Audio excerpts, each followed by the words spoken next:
Bom dia. Estamos iniciando o nosso programa de hoje, a Palavra do Presidente ao vivo, e hoje trazendo um tema especialíssimo. Estamos na semana em que o Estatuto da Criança e do Adolescente está completando seus 30 anos.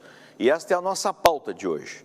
O programa é apresentado, como sempre, para todo o Estado. Estamos falando aqui ao vivo para 111 comarcas. É claro que os servidores todos estão em home office ainda, mas falamos para os servidores, para os magistrados, e especialmente hoje também, nós estamos não apenas em intranet, mas estamos falando para todo o YouTube, para todo o canal do YouTube do Tribunal de Justiça de Santa Catarina. Todos podem nos ver, que estão navegando nesta plataforma aberta. O tema, como é um tema muito amplo, muito extenso, e que tem a ver com todos, pais, tios, avós, crianças, adolescentes, jovens, o programa, especialmente de hoje, ele está aberto a todos que possam navegar pelo canal do YouTube do Tribunal de Justiça de Santa Catarina. Como sempre falo aqui, o nosso programa é uma realização do Núcleo de Comunicação Institucional do Tribunal de Justiça, através dos jornalistas da assessoria de imprensa do Tribunal Catarinense. Vamos então apresentar os nossos convidados de hoje. Nós trouxemos aqui, como sempre a gente faz, especialistas no assunto. E como o tema hoje é o Estatuto da Criança e do Adolescente, nós temos aqui hoje a desembargadora conosco, desembargadora Rosane Portela Wolff, coordenadora da Coordenadoria Estadual da Infância e da Juventude, a CEIG. Também estamos conosco, hoje nós estamos um pouquinho diferentes, né? Estamos com o doutor Enio e com a desembargadora aqui na sala Ministro Teori Zavascki, mas também temos a participação via videoconferência, né? Na tela. Nós vamos, como a gente de vez em quando faz aqui, neste período home office, a gente traz as pessoas também pela videoconferência, aliás, como o próprio tribunal já está acostumado a fazer o seu próprio trabalho, né, de forma virtual. Estamos em Laguna com a doutora Brigitte Remor de Souza Mai, ela é juíza da infância e da juventude da comarca aqui da capital, ela está no litoral sul do estado, em home office. Temos aqui também o doutor Enio Gentil Vieira, já voltando para nosso ambiente aqui, advogado da infância e juventude da comarca aqui da nossa capital. Lá em Tijucas, a doutora Joana Ribeiro, juíza da infância e juventude da comarca de Tijucas, ela vai nos falar, já está aí na tela, você pode ver. E também temos como convidada especial a doutora Josiane Petri Veronese, é professora, doutora do curso de Direito da Universidade Federal, nossa convidada especial neste dia, renomada especialista no estudo da criança e do adolescente. Ela está em Florianópolis, mas está em home office também na nossa tela.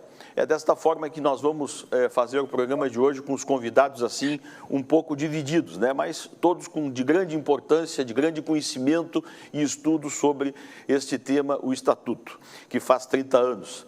Bem, como a gente sempre faz por aqui, a participação de cada um que está nos assistindo também é importante. Ela é possível, como todos os outros programas, através do telefone, que já está divulgado aí pela nossa produção.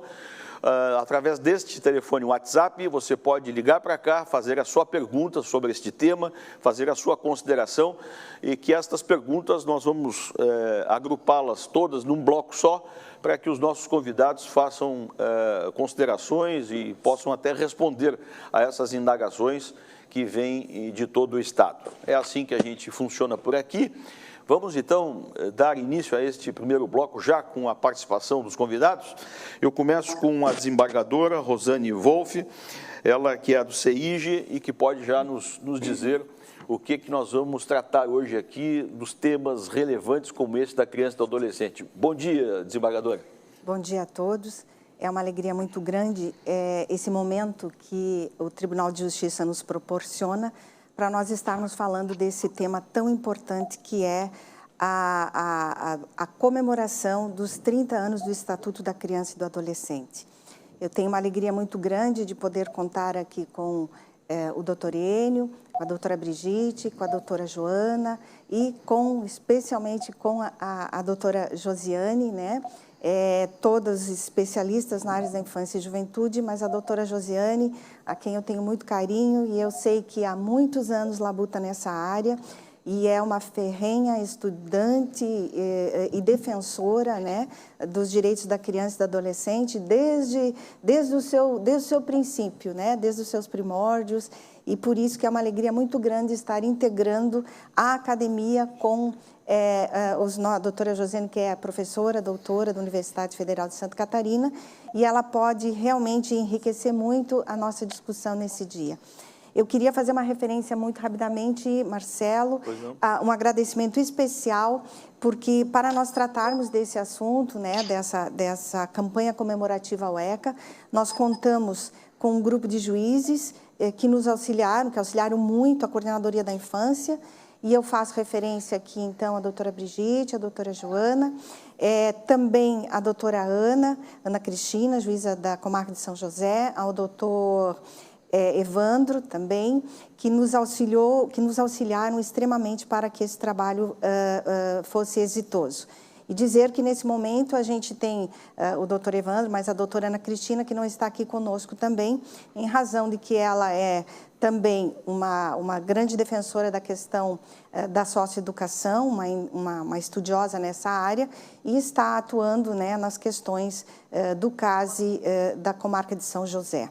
Então, de plano, eu agradeço todos pelo trabalho que dedicaram, né, pelo tempo dedicado para a realização dessa campanha do ECA 30 anos. E nós temos muita coisa para conversar. Eu acho que o nosso tempo até é curto diante da importância que esse tema precisa ser olhado, né, da importância desse tema, mas, na medida do possível, a gente vai tratar um pouco para que possamos, né, estar falando a respeito da importância do Estatuto da Criança e do Adolescente. Muito obrigada. Muito bem. Foram as primeiras palavras da desembargadora. Vamos, então, agora à doutora Brigitte, que está falando lá de Laguna. Todo o esforço técnico, né, nesse momento é importante, porque são pessoas, são especialistas no assunto e que, por conta deste momento de home office, a gente está fazendo esses contatos, né, muitos deles em home office, lá onde eles estão. É o caso da doutora Brigitte Remor de Souza Maia. Ela é juíza da Infância e Juventude da comarca aqui da capital, mas está lá no litoral sul, aqui em Laguna, perto da gente, mas está na nossa tela. Bom dia, doutora Brigitte. Será que ela nos ouve? Doutora Brigitte, bom dia. Será que ela nos ouve com delay? A gente, às vezes, tem essa dificuldade técnica. Bom, vamos passar à frente, então. A doutora Brigitte, ao longo do programa, talvez melhore a sua condição e ela possa nos ouvir. Vamos trazer o doutor Enio, que está aqui com a gente. Doutor Enio Gentil Vieira, advogado da infância e da juventude, da nossa comarca aqui, da capital. Muito bom dia, doutor. Prazer tê-lo conosco. Bom dia a todas, bom dia a todos. Queria fazer um agradecimento à presidência desse tribunal, que nos oportunizou ocupar esse espaço institucional para falar sobre o direito da criança e do adolescente. Agradeço a sensibilidade e esse esforço. Também agradeço à desembargadora Rosane, que pensou e labutou nesse momento, nessa semana, nesse período comemorativo dos 30 anos do Estatuto da Criança e do Adolescente, e que, a despeito de todas as dificuldades de implantação dessa tão importante lei, eu ainda acredito que esses 30 anos esse aniversário de 30 anos serve para celebração. Espero que tenhamos todos um excelente evento, que desejo para hoje, e peço que acompanhem a campanha dos 30 anos, não se limita a esse nosso momento, mas a toda uma produção na página do tribunal, na internet, com artigos informativos, que recomendo que procurem. Muito obrigado. Aliás, o doutor Enio toca num assunto importante que é bom lembrar aqui. Nós, nesta semana em que o Estatuto está completando 3 décadas, o portal de notícias, a assessoria de imprensa aqui do tribunal, e está oferecendo diariamente matérias especiais, matérias de grande interesse público, onde é trazido não só a história do Estatuto, como ele foi construído, mas também dicas importantes de como denunciar as diversas fontes de informação e os mecanismos, mesmo quem está em home office, praticamente a população toda, é possível se fazer denúncias de todos os tipos, de todas as formas, em diversas plataformas. Essas matérias especiais estão sendo publicadas no portal de notícias da nossa assessoria de imprensa dentro do portal do tjsc.jus.br. Bom lembrar isso, porque esta semana é uma semana não só de comemoração, mas de lembrança de alguma coisa que precisa ser diariamente aperfeiçoada, que é este estatuto. Vamos em frente? Estamos trazendo as primeiras palavras dos nossos convidados. A doutora Brigitte, será que já tem condições de falar? Doutora Brigitte, a senhora nos ouve bem ou não? Alô, doutora Brigitte? Ela está em Laguna. O esforço que a gente está fazendo aqui, às vezes tem algum problema técnico. Eu acho que ela está nos ouvindo. Doutora Brigitte, a senhora nos ouve? Eu acho que ela está travando, né? Está travando o áudio da doutora Brigitte lá no sul, no litoral sul do estado. Infelizmente, a senhora pode estar nos ouvindo bem, mas o seu áudio está chegando com cortes. A nossa produção vai dar um jeito. Talvez a gente use só o áudio, só o som dela, né? Às vezes isso acontece. Nós estamos nessa pandemia, não é fácil a comunicação via intranet. Está todo mundo pendurado, né? O Brasil inteiro, o mundo inteiro está pendurado nessas redes, essas bandas largas, né? Então, às vezes, realmente, durante uma hora como esta, que é uma hora de grande tráfego nas bandas largas, a gente, às vezes, tem esse problema de delay, de atraso, ou de até mesmo de manutenção do áudio junto com o vídeo, né? Vamos em frente, enquanto a gente tenta trazer de volta a doutora Brigitte. A doutora Joana Ribeiro, que é juíza da Infância e Juventude da comarca de Tijucas, está na linha lá de Tijucas para falar com a gente. Doutora Joana, bom dia. Bom dia. É um prazer estar nesse momento, conversando com colegas e discutindo o assunto que eu tanto me dedico, que é o direito da criança e do adolescente. Então, eu cumprimento a desembargadora Rosane Portela Wolff, em seu nome, estendo meus cumprimentos aos meus colegas magistrados e as minhas boas-vindas à professora Josiane, Rose Petri Veronese, minha querida co-orientadora do mestrado. Em seu nome, eu cumprimento todos os colegas da Universidade Federal de Santa Catarina que estão nos acompanhando. É uma honra compartilhar desse momento que a fala do presidente que generosamente cedeu para que possamos tratar de assunto tão prioritário. O assunto que eu vou tratar é o direito das adolescentes na visão do marco legal da primeira infância e que depois, então, eu espero poder conversar mais um pouco com vocês. Tem muitas novidades. Tá certo. Bem-vindo aí, realmente, muitos assuntos, não só que serão tratados pelos nossos convidados, mas também a participação dos ouvintes, né, dos espectadores que estão nos acompanhando, a participação deles através do WhatsApp, desse telefone que a produção coloca à disposição, a participação deles também é fundamental. Nós contamos sempre com esta parceria com quem está nos assistindo em todo o estado. E hoje, e de uma forma muito especial, nós estamos transmitindo este programa aqui ao vivo, mas para todo o YouTube. Tradicionalmente a gente faz intranet. Mas hoje, quem navegar no YouTube, no canal do Tribunal de Justiça, no YouTube, poderá assistir de forma aberta este programa aqui. A gente conta com a participação de todos através deste WhatsApp, que está liberado aí. Nós vamos ter um bloco inteiro de perguntas e respostas através dos nossos convidados. Bem, o programa tem hoje uma presença muito especial.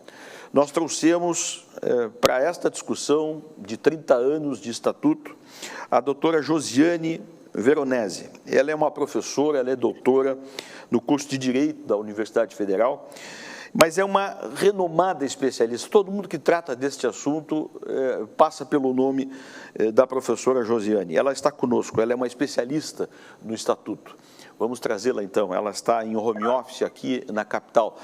Bom dia, doutora Josiane. Prazer tê-la conosco. Bom dia. Então, saúdo primeiramente a estimada desembargadora Rosane Portela Wolff, a queridíssima doutora Brigitte, juíza da infância da capital, a doutora Joana Ribeiro, também juíza estimada da comarca de Tijucas, o queridíssimo Enio, não é? Nosso advogado da infância e da juventude da capital, prezados magistrados, magistradas das 111 comarcas aqui do estado de Santa Catarina, enfim, todos os atores que atuam no sistema de garantias, professores, pesquisadores de diversas instituições, também da Universidade Federal, e em especial também todo esse esforço que é para as nossas crianças e adolescentes.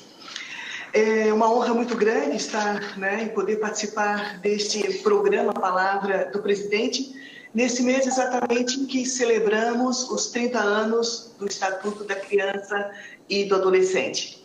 Ontem, eu li diversos textos aí do TJ, né?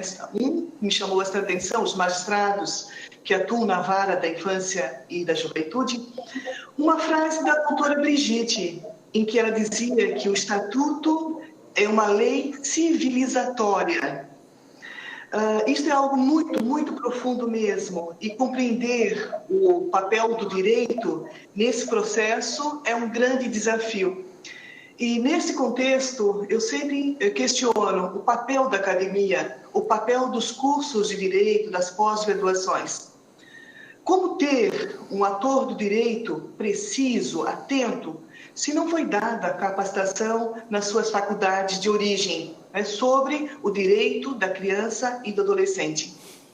Neste cenário, o NEJUSCA, né, o Núcleo Jurídicos Sociais da Criança e do Adolescente, que coordeno há 20 anos na Universidade Federal de Santa Catarina, tem esse desafio de ser uma escola do direito da criança e do adolescente. Nele já passaram muitos profissionais do direito e também muitos da academia, e todos com este propósito, tornar visível a importância do direito da criança e do adolescente. Entre muitas possibilidades de fala, né, foi-me sugerido hoje, nesta oportunidade, fazer um recorte de um tema que ele é sempre antigo, sempre novo e muito questionado, que é a questão da inimputabilidade penal. Falaremos sobre isso oportunamente. Obrigada. Ok, está aí, como a própria professora Josiane lembrou, no segundo bloco, que agora vem vindo já aí, nós vamos ter a oportunidade de, cada convidado terá a oportunidade de descer um pouco mais nos temas específicos. Então, nós vamos ter esta grande oportunidade. E lá no terceiro bloco, aí sim, já com tudo dito de forma específica, quem está nos acompanhando poderá, então, acrescentar com perguntas, e através das próprias perguntas, os nossos convidados vão poder, então, voltar a temas ou explicar outros com mais embasamento. Nós estamos ainda devendo a doutora Brigitte, né? Vamos ver se a gente consegue conversar com ela. Doutora Brigitte, bom dia. Bom dia a todos e todas. Desculpem aqui problemas de conexão. Isso faz parte desse tipo de conexão. A doutora Brigitte Mai é juíza da infância e juventude da comarca da capital. Ela está em Laguna, é por isso, talvez os ventos de Laguna, né, estejam trazendo um pouquinho de problema. Mas eu acho que já estamos lhe vendo e ouvindo bem. Muito bom dia. Bom dia a todos e todas. É um prazer estar aqui, apesar das dificuldades, né, tecnológicas. Eu quero parabenizar o Tribunal de Justiça por essa iniciativa de comemorar os 30 anos do Estatuto e democratizar o conhecimento a respeito do Estatuto da Criança e do Adolescente. Também parabenizar a desembargadora Rosane Portela Wolff, que é a coordenadora da Coordenadoria da Infância e Juventude, que exerce um papel fundamental para nós que atuamos na infância e juventude do Estado. O meu abraço muito especial para todos e todas que trabalham, seja no judiciário ou fora dele, com a infância e juventude, que são questões que demandam tanto de todos nós e que exigem todo um diálogo, uma articulação, e é um trabalho, às vezes, muito penoso, né? Mas sempre gratificante. A gente volta a conversar e espero que eu ainda esteja por aqui, né? Que eu consiga estar por aqui ainda. Um beijo para todos, até daqui a pouco. Tá certo. Tá aí, doutora Brigitte, muito obrigado. A nossa produção foi um corre-corre do bem aqui, né? A condição não é lá grande coisa de áudio e vídeo, então não sei se vocês perceberam aí, a doutora Brigitte está falando diante da sua câmera, mas mostrando-se diante da sua câmera, mas falando pelo telefone celular. É uma junção de avanços técnicos aí que a nossa produção atenta conseguiu colocar a doutora Brigitte lá de Laguna no ar, mesmo com alguma dificuldade técnica. Mas vamos torcer, vai dar tudo certo, né? O programa de hoje a gente vai conseguir sim trazer a doutora Brigitte lá de Laguna. Bem, foi o nosso primeiro bloco. Como já disse, todos os nossos convidados, então, já aqui na nossa sala de sessões, ministro Teori Zavascki, em Florianópolis, e os outros que estão em sistema home office, vão participar do programa, vão descer um pouco mais nas questões dos 30 anos deste Estatuto da Criança e do Adolescente, que segunda-feira fez 3 décadas de criação e agora estamos todos trabalhando dioturnamente para sempre aperfeiçoá-lo e trazer mais condições para atender as crianças e adolescentes. E lá para frente a gente vai ter a sua participação também, repito, neste telefone que a produção está disponibilizando. Você liga para cá, faz a sua pergunta e a gente responde dentro do programa especial de hoje. Nós voltamos já, fique com a gente.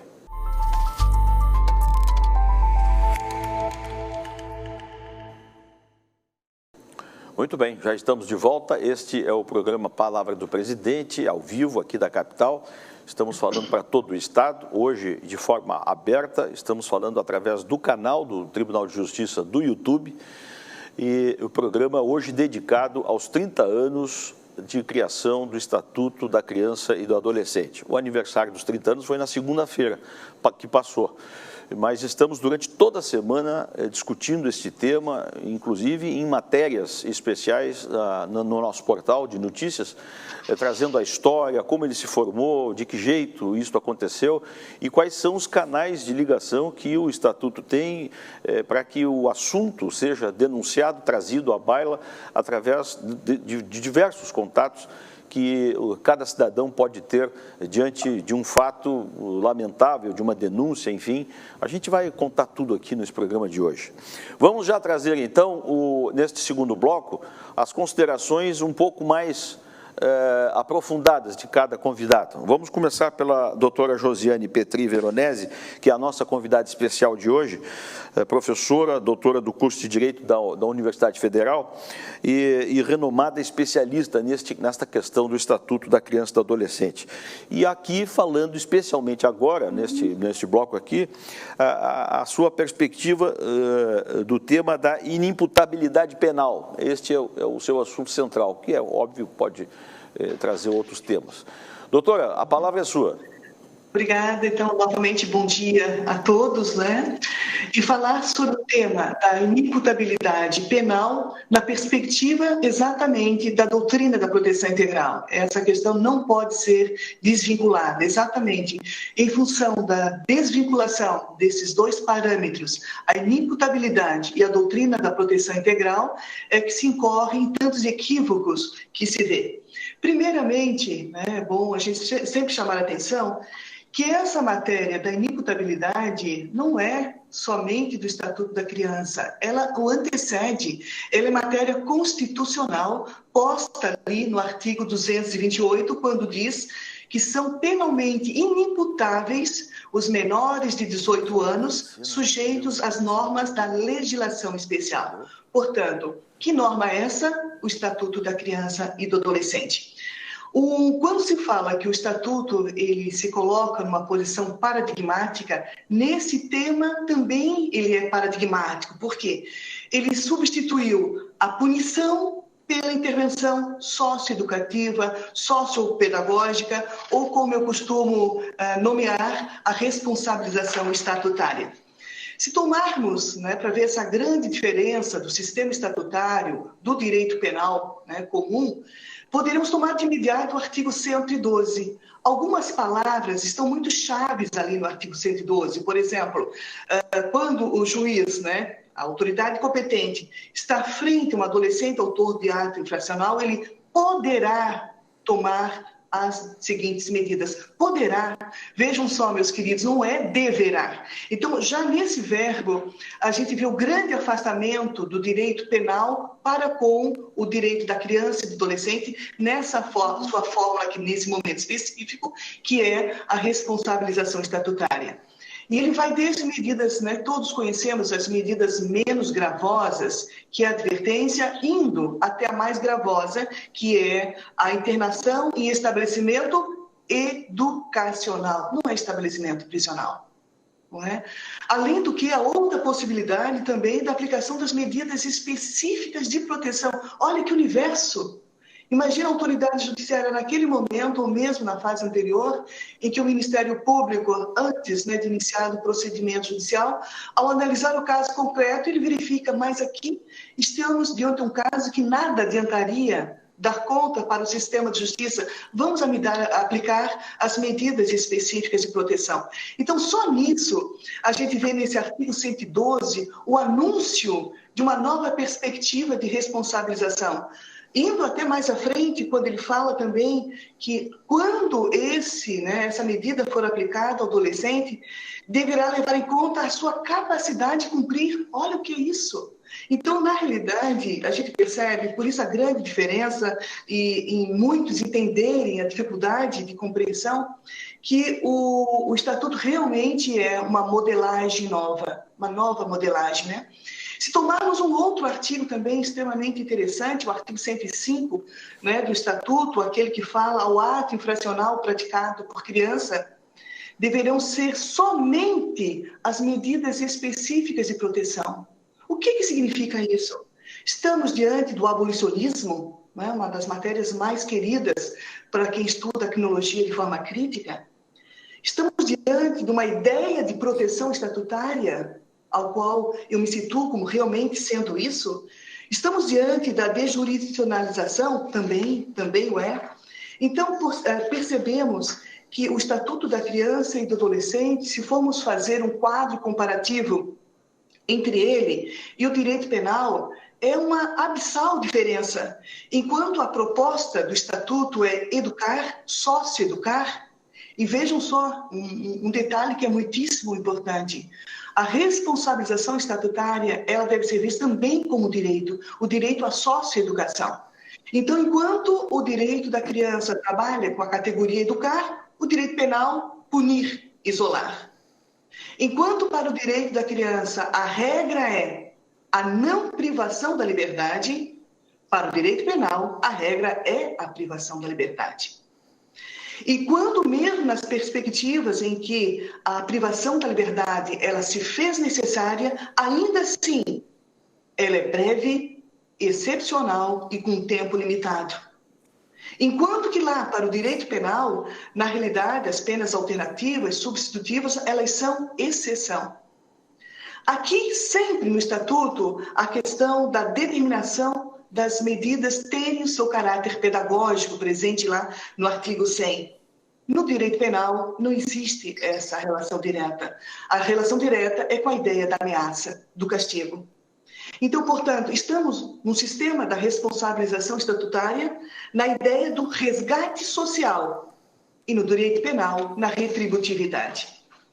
Muitos até perguntam, mas existiria um caráter penal nas medidas socioeducativas? A meu ver, não, quando esse sistema ele é compreendido na sua totalidade, como um novo marco histórico, político, social e jurídico. E sabemos que o direito penal, ainda que não possa ser reduzido ao penitenciarismo, mas pelos seus vícios históricos, ele é imprestável para servir de modelo, de paradigma por excelência para o direito da criança. Porque ele se coloca já para o mundo dos adultos como um sistema deslegítimo. A tão sonhada e proposta ressocialização que ele fala, ela não existe. Ela é, na realidade, um grande mito. O encarceramento é um grande engodo social. É como se, na realidade, ele servisse como um grande panóptico social, se formos tomar já a leitura de Vigiar e Punir. E percebe-se isso, né, pelos índices de criminalidade, pelos índices de reincidência. E mesmo uma perspectiva nova, quando somos, né, e estamos a estudar o direito penal, sobretudo nas grandes conquistas dos estudos feitos na Alemanha, também lá tem se mudado o enfoque, que nas nossas faculdades de direito, até então, se dizia que o direito penal deve ser visto como a última ratio, é a última questão a ser utilizada. Hoje, na Alemanha, e felizmente essa concepção também está adentrando o nosso universo, é que o direito penal só poderia ser utilizado quando fracassarem as demais formas protetoras do bem jurídico e quando não se tiver outros mecanismos mais aptos. Vejam só que coisa interessante. E o Estatuto da Criança e do Adolescente, acrescidas as importantes inovações, né, complementações pela lei do SINASE, o Sistema Nacional de Atendimento Socioeducativo, ele prevê exatamente essa questão, a habilitação do sistema estatutário como mecanismo mais apto para dar conta às questões relativas aos atos infracionais. De toda sorte, faz-se, né, necessário rompermos com determinadas culturas, não é? Em especial com a cultura do castigo, com a cultura da pena como sinônimo de fazer sofrer, de expiar o mal cometido, para que a ideia da efetiva autonomia do sujeito adolescente, que é uma das questões paradigmáticas do Estatuto da Criança e do Adolescente, esteja no âmago da responsabilização socioeducativa. E mais, né? Ao responsabilizarmos, estamos impondo limites, que muitos ficam nesse questionamento. O Estatuto não coloca limites? Como não? Vocês imaginam só que o Estatuto da Criança e do Adolescente, ele possibilita o chamamento para o sistema de justiça a partir dos 12 anos de idade. E vem me dizer que não é um sistema que não pretende a responsabilização? E mais, agora, muitos, né, de uma versão mais, digamos, dura do sistema, vai ficar um pouquinho indignado comigo. Que, na minha opinião, por isso que eu digo sempre que eu sou a defensora do direito da criança e do adolescente. Não só do seu estatuto, que é a sua primeira e mais importante lei regulamentadora. É que essa lei, por isso que é um estatuto e não código fechado, duro, né? Ele permite se inovar na medida em que surjam, digamos, grandes conquistas. Não, o contrário, o recrudescimento. Então, vejamos, em 2010, né, tivemos a entrada da possibilidade da categoria jovem no artigo 227. E um pouco antes, tá, quando nós tivemos a emenda que alterou o limite para o trabalho, né, que passou para 14 anos de idade o trabalho contratado e o aprendiz a partir dos 14 anos, eu costumo dizer que o Estatuto da Criança e do Adolescente perdeu, naquela oportunidade, uma possibilidade de reformar, dizendo que as medidas de internação só poderiam ser permitidas a partir dos 14, ou melhor ainda, seria a partir dos 16 anos de idade.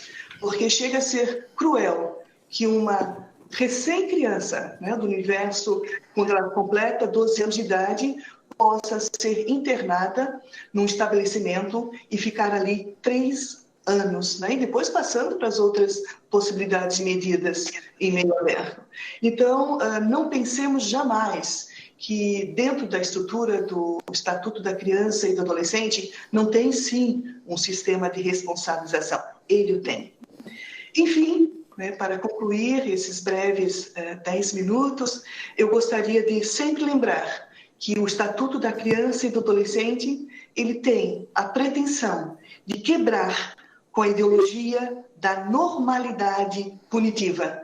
E se instaura como esse grande sistema alternativo à pena. Muito obrigada. Obrigado, professora, doutora, que esteve trazendo esse vasto conhecimento aí, que vai ser explorado no próximo bloco, através das perguntas que estão já nos chegando pelo WhatsApp. A produção está já colocando à disposição aí o número que você pode participar. Ligue para cá, através deste telefone, você chega ao WhatsApp aqui do programa, faz a sua pergunta e a gente vai trazer esta sua indagação aqui para os nossos convidados de hoje, que estão tratando dos 30 anos do Estatuto da Criança e do Adolescente.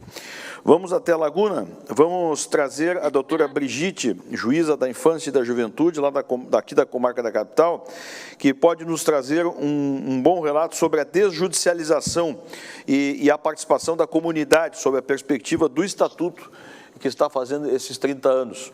Doutora Brigitte, por favor. Marcelo, estão me ouvindo bem? Sim, estamos lhe ouvindo. Ah, que bom. Então, vamos adiante.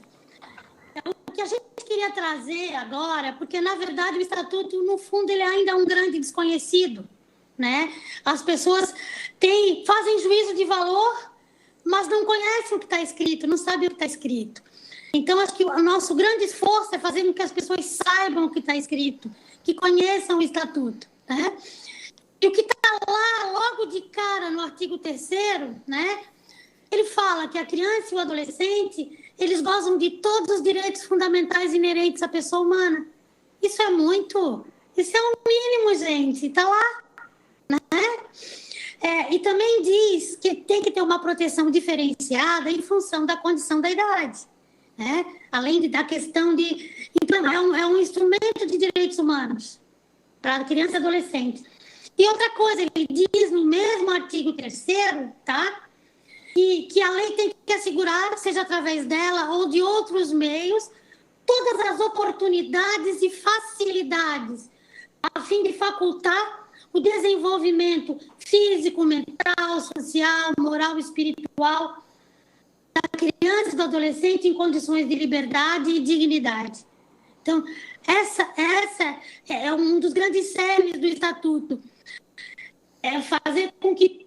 E no artigo 3º, ele já diz de quem é essa responsabilidade. Desculpa, no artigo 4º, ele diz de quem é essa responsabilidade. E a Constituição também já traz, mas lá dizer no artigo 4º, é dever da família, da comunidade, da sociedade em geral e do Estado assegurar os efetivos direitos de crianças e adolescentes, seja a alimentação, a vida, a saúde, a educação, ao lazer, ao esporte. Então, tem que ser... Há 30 anos atrás, ele já trazia essa ideia de que essa efetivação de direitos, ela passa pela família, passa pela sociedade, comunidade em geral e pelo Estado. Tem que ser um trabalho conjunto de todos nós. Então, não é só coisa do Estado, não é só coisa da sociedade, tem que ser feito um trabalho conjunto, certo? E o Estatuto trouxe para a área da infância e juventude, principalmente, a importância da representação da sociedade. E como é que ele fez isso? Ele fez isso desde a leitura lá do artigo 98, quando ele diz que as medidas de proteção são aplicáveis à criança e adolescente, são aplicáveis sempre que houver ação ou omissão da sociedade ou do Estado, falta, omissão ou abuso dos pais ou responsáveis em razão da sua conduta, tá? Ele trouxe, então, como é que ele trouxe a sociedade para a questão do sistema de garantia de direitos da infância? Através da instituição dos conselhos, tá? Então, a gente tem o Conselho Tutelar, que é aquele órgão que não é judiciário, que é um órgão autônomo, que é composto por membros eleitos da comunidade, que é criado para justamente fiscalizar e orientar a questão dos direitos da infância e juventude. Ele está lá na sociedade. A sociedade pode se organizar para que os direitos, o alcance aos direitos sejam efetivados. Nós temos os conselhos de direitos municipal, estadual, o CONANDA, que é federal. Nós temos a instituição dos fundos da infância e juventude. A Joana, que fala muito bem sobre fundos, né? Sempre fez uma luta bem grande com relação à questão dos fundos. São instrumentos de participação popular. E, como a professora Josiane mesmo colocou, importante, que é sempre uma aula ouvir a professora Josiane, é um prazer, a gente sempre aprende muito, né, com a escuta. com que ela nos traz. Existe pelo Estatuto uma excepcionalidade da intervenção judicial e da imposição de medidas, seja através do parágrafo único do artigo 101, que fala da questão dos direitos, de proteção a direitos, seja através da lei do SINASE, no artigo 35, que ele fala expressamente que é excepcional a atuação judicial e a imposição de medidas, a gente tendo que respeitar primeiro formas alternativas de resolução de conflitos, e principalmente que sejam restaurativos, ou seja, que restaurem as relações, que ajudem a fazer com que a comunidade participe de um processo de recomposição do tecido social.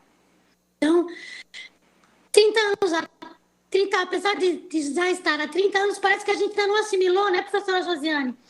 Essa importância, essa necessidade da gente se utilizar do que o Código já traz.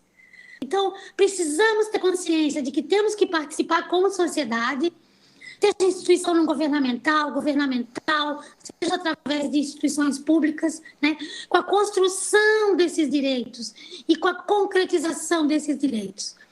Cada vez que cada um de nós age no sentido de um diálogo para a construção de direito, o que atua na violação de um direito está ajudando a construir o Estatuto da Criança e do Adolescente.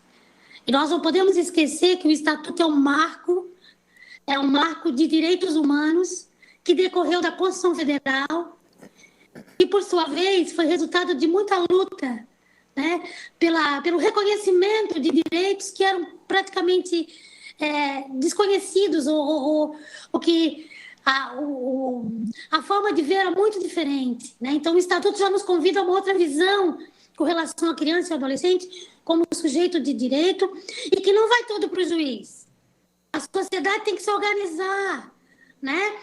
Se chega uma denúncia, o Conselho Tutelar tem poder pela lei de encaminhar, seja para o centro de referência de assistência social, seja para o posto de saúde, seja para a rede educacional. Então, a própria sociedade tem instrumentos pelo Estatuto de fazer com que a concretização desses direitos atue. E, de outra forma, a lei estabelece sempre que tem que haver que essa relação entre sociedade, Estado, município, União, ela tem que ser dialógica. Quer dizer, nós temos que nos articular e que temos que conversar. Nada é isolado, nada é sozinho.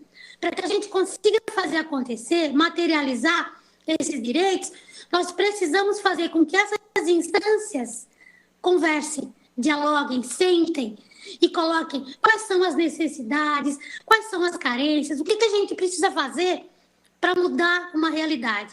Às vezes são coisas pequenas, às vezes são coisas maiores. Nós podemos aí atuar também enquanto sociedade, através da pressão popular, para a gente conseguir, por exemplo, implantar políticas públicas sociais voltadas a crianças e adolescentes. Principalmente, quer dizer, em todas as regiões, principalmente naquelas que também precisam mais, onde a necessidade é mais premente, né? E outra coisa importante é que a lei não distingue se o adolescente que responde a um ato infracional, se ele perde os direitos, ele continua com os mesmos direitos de qualquer criança e adolescente. Ele vai responder a um processo como um adulto, vai ter um processo legal, ele vai ter defesa, vai ter o contraditório. E no final, como diz a professora Josiane, a gente vai ver se é caso ou não de aplicação de medidas. Primeiro analisando, claro, se ele foi o autor, todas aquelas questões que trazem com a individualidade, né? Então, assim, mesmo o adolescente que responde a ato infracional, aí, no caso, o juiz tem que se articular necessariamente com todas as políticas existentes à sua disposição na comunidade como atuação. O juiz, para que ele possa também colaborar com a proteção integral, ele não pode trabalhar sozinho. Ele não consegue trabalhar sozinho. E isso o Estatuto há 30 anos já nos diz. Nós precisamos dialogar e conversar. Eu ouvi há pouco tempo uma técnica do Serviço de Medidas Socioeducativas de Meio Aberto, dizendo, doutora, eles acham que o CRES tem que fazer tudo. Parece que a educação não tem a parte para fazer, parece que a saúde não tem a parte para fazer. Então, a gente ainda tem que interiorizar que, para a prática funcionar, nós precisamos de todos os saberes. E temos que fortalecer os instrumentos de articulação, como o SUAS, né? Então, a Lei Orgânica da Assistência Social, o Sistema Único de Assistência Social, o Sistema Único da Saúde, o SUS, e todos esses trabalhos que ficam no âmbito da assistência social, mas que englobam a vida toda do cidadão e da criança e do adolescente, com base no território onde ele vive, tá? Eu preciso que me digam aí meu tempo, que eu acho que eu já fiquei meio... Pode puxar minha orelha aí, tá? Eu acho que a senhora vai bem, obviamente, né? E quero lembrar só a senhora que nós vamos ter ainda um bloco inteiro de perguntas, onde questões podem ser trazidas, relembradas, aprofundadas, mas a senhora fique à vontade, por favor. Não, Marcelo, muito obrigada. Está sendo muito gentil, muito educado, né? Tá certo. Vamos lá, então.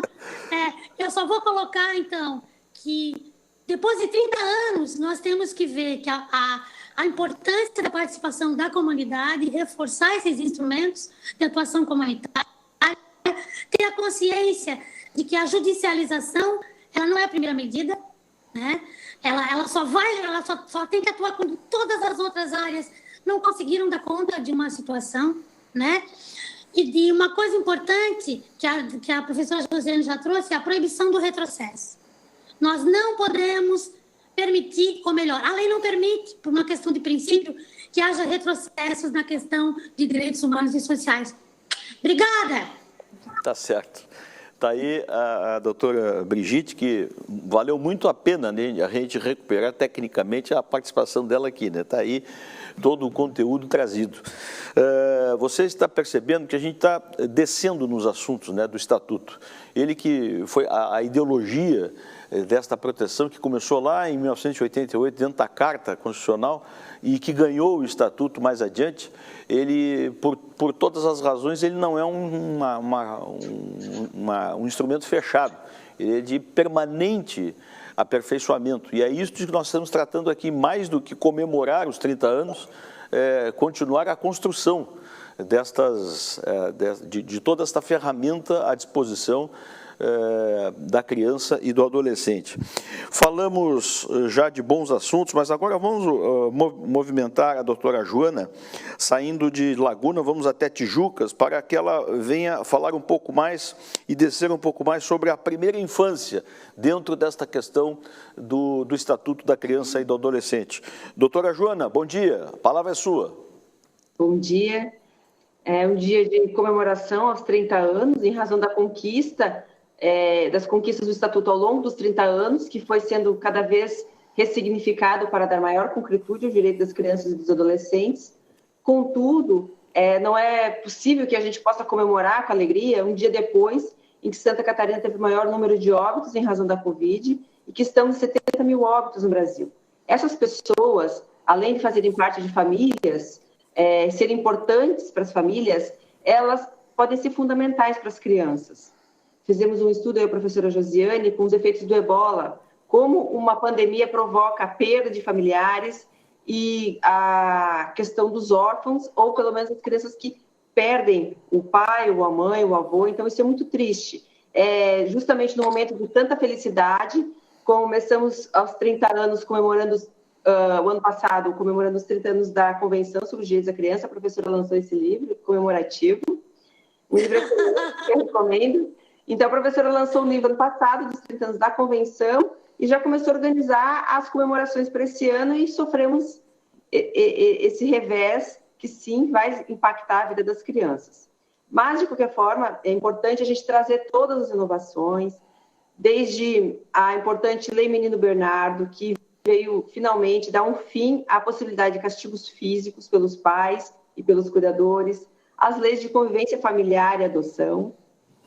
E o assunto que eu vou tratar hoje é bastante inovador, que é sobre o Marco Legal da Primeira Infância. A Constituição Federal de 1988 é referência em se tratando das garantias dos direitos fundamentais das crianças e dos adolescentes, reconhecidos nos instrumentos internacionais, principalmente a Convenção sobre os Direitos da Criança, de 1989, que ao longo dos 10 anos, com quais o tempo que ela foi sendo elaborada, ela ofereceu, então, todos os subsídios, os fundamentos da doutrina da proteção integral, para que a Constituição Federal, no artigo 227, 228, pudesse se apropriar desse conteúdo. Então, começamos com uma Constituição inovadora. Só que naquela década de 80, ao longo da redação da Convenção e depois da Constituição, apesar de todo o movimento intelectual de diversas áreas que atuaram em sinergia na produção de uma legislação internacional de proteção, ainda não existiam estudos científicos relacionados aos impactos da primeira fase, na primeira infância, especialmente os primeiros 1000 dias da criança e até os 6 anos de idade. Então, com o início da publicação de longas pesquisas que demonstraram então, uma melhor compreensão, principalmente advindos da neurociência, com o desenvolvimento tecnológico de equipamentos de observação de imagens cerebrais das crianças e dos adolescentes e dos adultos sujeitos a um ambiente de extrema vulnerabilidade. E ao compará-los com o cérebro, as imagens dos cérebros dos demais, somados às diversas outras ciências, a comunidade científica descobriu diferenças no desenvolvimento cerebral da primeira infância, então voltou a sua atenção especificamente para esse público. Quando o Prêmio Nobel de Economia, James Heckman, fez os cálculos dessas evidências científicas, comparando-os aos resultados das desistências no ensino médio, dos dados de ingresso na universidade e acrescentando os cálculos da população carcerária, é que a questão se tornou de emergência pública, sob pena de crianças pobres e com menos acesso ao desenvolvimento cerebral, cognitivo, social e afetivo serem condenadas ao insucesso escolar, universitário, social, afetivo e econômico. Na obra, então, que lhe garantiu o Nobel, Giving Kids a Fair Chance, o economista do Prêmio Nobel fez as seguintes correlações matemáticas, as quais o mundo inteiro precisa conhecer, e que, apesar de algumas informações já fazerem parte do senso comum, agora fundamental que a gente faça essa disseminação do conteúdo. Então, o autor fez um estudo nos Estados Unidos e indica na sua obra uma lamentável ponderação de que na América há uma divisão entre os qualificados e os não qualificados. E a razão disso está na infância, pois as crianças que nascem em famílias com desenvolvimento desfavorecidos estão sujeitadas a muito mais risco de não serem desenvolvidas, com chances de poucos ganhos ao longo da vida, enfrentando uma série de problemas pessoais e sociais, incluindo saúde fraca, gravidez na adolescência e crimes. Critica que, enquanto se comemora a igualdade de oportunidades, vivemos numa sociedade em que o nascimento está se tornando um destino, o que traz desvantagens à sociedade pela perda de potencialidade dos cidadãos. O desenvolvimento de habilidades cognitivas e socioemocionais desenvolve-se na primeira infância e o desenvolvimento depende das famílias. Portanto, as desvantagens da família incidem de forma uma tendência negativa, de consequências por gerações. Isso porque a falta de ambientes familiares de apoio prejudica a infância e os resultados na vida adulta. Quando ele analisou a taxa de conclusão do ensino médio nos Estados Unidos, ele verificou a queda nos últimos 30 anos, em razão das desistências dos alunos. E esta tendência não era notada pela academia ou pela política, sendo que os negros ficavam em desvantagem comparados aos brancos, não hispânicos. E os dados incluem no cálculo os negros que obtêm o título do ensino médio por testes feitos na prisão. Porém, mesmo quando soltos, ganham menos que os brancos e o mesmo que negros que não fizeram o teste. O que alimenta, então, o preconceito e não permite alteração da condição familiar, ainda que tenha recebido estudos durante o período carcerário e tenha passado nos testes de aprovação para o ensino médio. A partir das análises dos neurocientistas, que compararam imagens e concluíram que o cérebro de uma criança negligenciada pode ser 50% menor que de crianças cuidadas com responsabilidade por seus pais, e avaliando várias pesquisas realizadas diretamente com crianças pequenas, de baixa renda, de impulsionamento de habilidades não cognitivas e programas de apoio familiares, James Heckman concluiu que intervenções bem executadas são muito promissoras e muito mais efetivas do que depois a intervenção em adultos. Em termos de cálculos, o retorno do investimento financeiro são maiores quanto menos tiver idade o beneficiário, ou seja, quanto mais precoce for a intervenção, tanto na primeira infância quanto na adolescência. e também levam à economia de impostos com gastos e intervenções que buscam remediar situações dos adultos, como polícia criminal, prisões. Portanto, ele defende a predistribuição de recursos distribuídos antes, como atendimento familiar e educacional, e reforço para o apoio para que as próprias famílias cuidem bem dos seus filhos, como muito mais eficiente do que a política depois de redistribuição de renda, tanto para a promoção de inclusão social e da força de igualdade, como para a economia e a composição da força produtiva do país.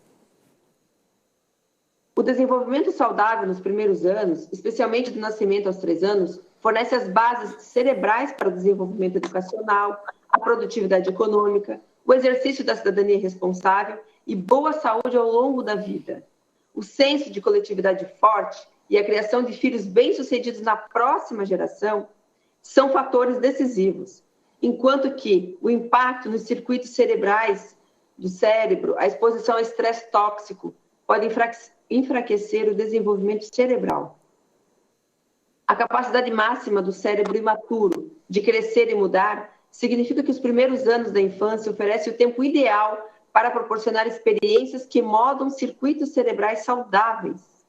Porém, o cérebro do feto e das crianças pequenas também estão sujeitas a sequelas insuperáveis por toxicidades por drogas, vírus, poluentes e estresse, que demandam cuidados intensos e exigem um pré-natal e um pós-natal de muitos cuidados, sendo o período até os 3 anos o maior desenvolvimento cognitivo, linguístico, social, emocional e motor. Nesta fase, ensina a Universidade de Harvard, as crianças que vivem em famílias de renda inferior ou pouca educação têm baixas notas em testes realizados com 18 meses. Vejam, aos 18 meses fazem testes em bebês e já é possível verificar o déficit, que levam a consequências à vida escolar por toda a vida. Ao contrário dos filhos de famílias cujos pais têm alta educação e conseguem repassar aos filhos um vocabulário mais rico, um repertório linguístico mais avançado e melhores condições gerais de desenvolvimento. Já dos 3 aos 5 anos, há um fortalecimento do comportamento social, capacidades emocionais e habilidades para a solução de problemas, negociação e habilidades pré-literárias, que constroem um cérebro bem desenvolvido, que promoverá uma vida de futuro sucesso. Torna-se indispensável, então, esse investimento. Porque, vejam, James Heckman usou dados dos Estados Unidos, mas no Brasil, os mais pobres, há aproximadamente 63,8 milhões de pessoas em situação de pobreza. Sendo deste total, 26,8 milhões em extrema pobreza, conforme o cenário da primeira infância da Fundação Abrinq de 2019, que indica que ainda há muito que se fazer em prol desta população, na qual há 20 milhões de crianças na faixa etária de 0 a 6 anos de idade. Então, se percebe que a gente não tem mais tempo a perder. Daí a importância desse momento, dessa oportunidade do presidente do Tribunal de Justiça. Daí, o Marco Legal da Primeira Infância foi, então, promulgado por unanimidade a partir desses estudos, advindos da rede da Primeira Infância, que se criou um grupinho pequeno de 10 pessoas e que hoje complementa 200 instituições que estão divulgando esse conteúdo e que acessaram o Congresso Nacional para que o Congresso aprovasse a lei. Desta forma, trata-se da consolidação de direitos que, doravante, precisam ser garantidos e cumpridos por meio de atos concretos do Estado, em geral, da sociedade civil, como falou a doutora Brigitte, e das famílias, para que a efetivação da garantia de que os seres humanos mais indefesos merecem ampla rede de proteção e cuidados essenciais para a sobrevivência e desenvolvimento sadio, para garantir-lhes perspectivas de escolha e não um destino probabilisticamente ruim. Precisamos garantir às crianças esse direito. E ao se apropriar desse conteúdo tão relevante, o Conselho Nacional de Justiça lançou no ano passado o Pacto Nacional pela Primeira Infância, ao reconhecer já o débito do Estado brasileiro com essas crianças, que, apesar de 3 anos de vigência do Marco Legal da Primeira Infância, que a lei é 13.256 de 2016, já percebeu que o Estado não estava cumprindo suas promessas e que 70% das crianças com idade até 3 anos estavam sem matrícula em creche. Para tentar reverter esse quadro, pela sensibilização e ao oferecer cursos às assistentes sociais, servidores públicos, juízes, capacitação para todos os atores do direito, para que as temáticas relacionadas à primeira infância sejam debatidas, por meio de seminários regionais, por meio de campanhas, com o uso do Fundo de Defesa dos Direitos Garantia dos Direitos Difusos e de uma agenda de 12 meses de ações, concatenadas e subsequentes, iniciando-se, então, pelo diagnóstico da situação do atendimento das crianças e com o apoio local das regiões para a definição da representatividade de cada local, focando toda a estrutura de atendimento às crianças na primeira infância, com varas com competência em infância e juventude, sejam elas exclusivas, especializadas, cumulativas, com o Ministério Público, enfim, um amplo movimento de política do Poder Judiciário para disseminar conteúdo e promover ações concretas. O Sul era o último local para o Congresso. Eu acompanhei todos os congressos por meio também do YouTube. São excelentes os eventos e a região Sul ficou por último, contudo, em razão da Covid, precisaram suspender. Mas ainda falta, então, esse último evento, que eu já deixo todos em alerta para quando sair, quando relançarem o evento, todos possam participar. Então, muito importante que a gente reforce esse conteúdo, e eu estou à disposição para as perguntas. Os meus colegas me perguntam sobre livros, tá? O assunto da primeira infância, desde 2016, a professora Josiane, junto com a doutora Maíra e o doutor Munir, eles vêm atualizando essa obra do direito da criança e do adolescente. Aqui já tem, nos dispositivos do Estatuto, todas as relações com a primeira infância. E também tem uma obra muito importante, que é o direito da criança e do adolescente. Aqui tem um artigo específico sobre a primeira infância, que foi aqui, o primeiro conteúdo que eu acessei, redigido pela doutora Cláudia Maria Carvalho, do Amaral Vieira, que junto com a professora Josiane também escreveu essa obra super importante, que também trata da primeira infância na questão da prisão das mães. É uma obra que eu recomendo. Então, eu fico à disposição para as perguntas depois. Os meus colegas estão sempre me perguntando, Joana, indica o livro da professora, todos estão atrás da professora Josiane, e eu estou sempre indicando os livros. Então, muito obrigada, eu fico para o próximo bloco. Tá aí. Muito obrigado, doutora Joana, que também nos trouxe números impressionantes aí. Neste bloco ainda, eu quero trazer a palavra do doutor Enio Vieira, que é advogado da infância e da juventude aqui da nossa comarca, da capital, e vai nos falar um pouco sobre a acessibilidade da justiça para as crianças e adolescentes. Como disse, os números são impressionantes. Ontem mesmo, numa matéria especial do nosso tribunal aqui, falava de que mais da metade dos casos de violência contra as crianças e adolescentes estão dentro de casa. São números desafiadores, impressionantes, dramáticos até. Doutor, por favor, esta questão da acessibilidade da justiça neste advento, né, de aniversário de 30 anos do Estatuto, por favor. Bom, reitero meus cumprimentos a todos, a todas aqui presentes nesse evento.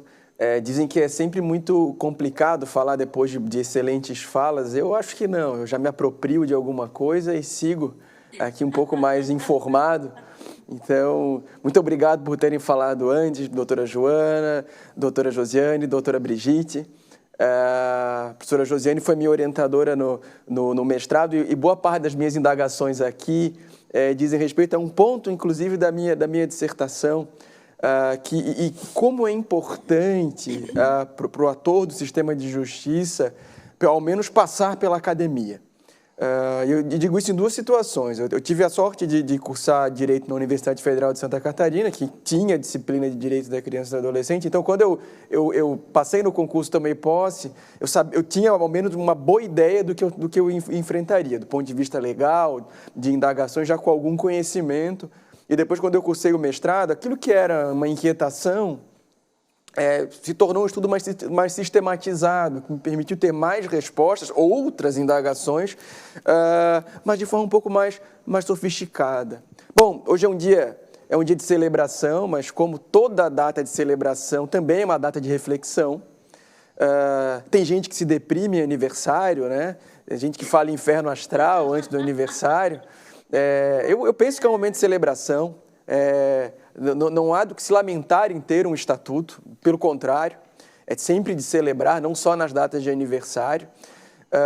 Há quem diga que o estatuto não se aplicou. Eu penso que o simples fato de existir o estatuto, de estabelecer um parâmetro e de ter servido de gatilho, de largada, junto com o direito da criança e do adolescente, mas aquele elemento palpável que é a Lei 8.069, inaugurou uma cultura diferente. Vamos pensar naquilo que a gente tinha antes de 1990, né? Como se concebiam as crianças, os códigos de menores, né? Crianças tratadas como um mero segmento da população, que à época nem era chamado de criança ou adolescente, mas de menor, como mero objeto de intervenção do mundo adulto. Eu desafio qualquer um que esteja assistindo agora, pega a Lei 6697 de 79, não há previsão expressa de um direito ali, seja vida, saúde, educação, eram leis operativas, que agora já pescando a fala da doutora Brigitte, que não se pautava por uma ideia de desjudicialização, que é uma ideia da convenção.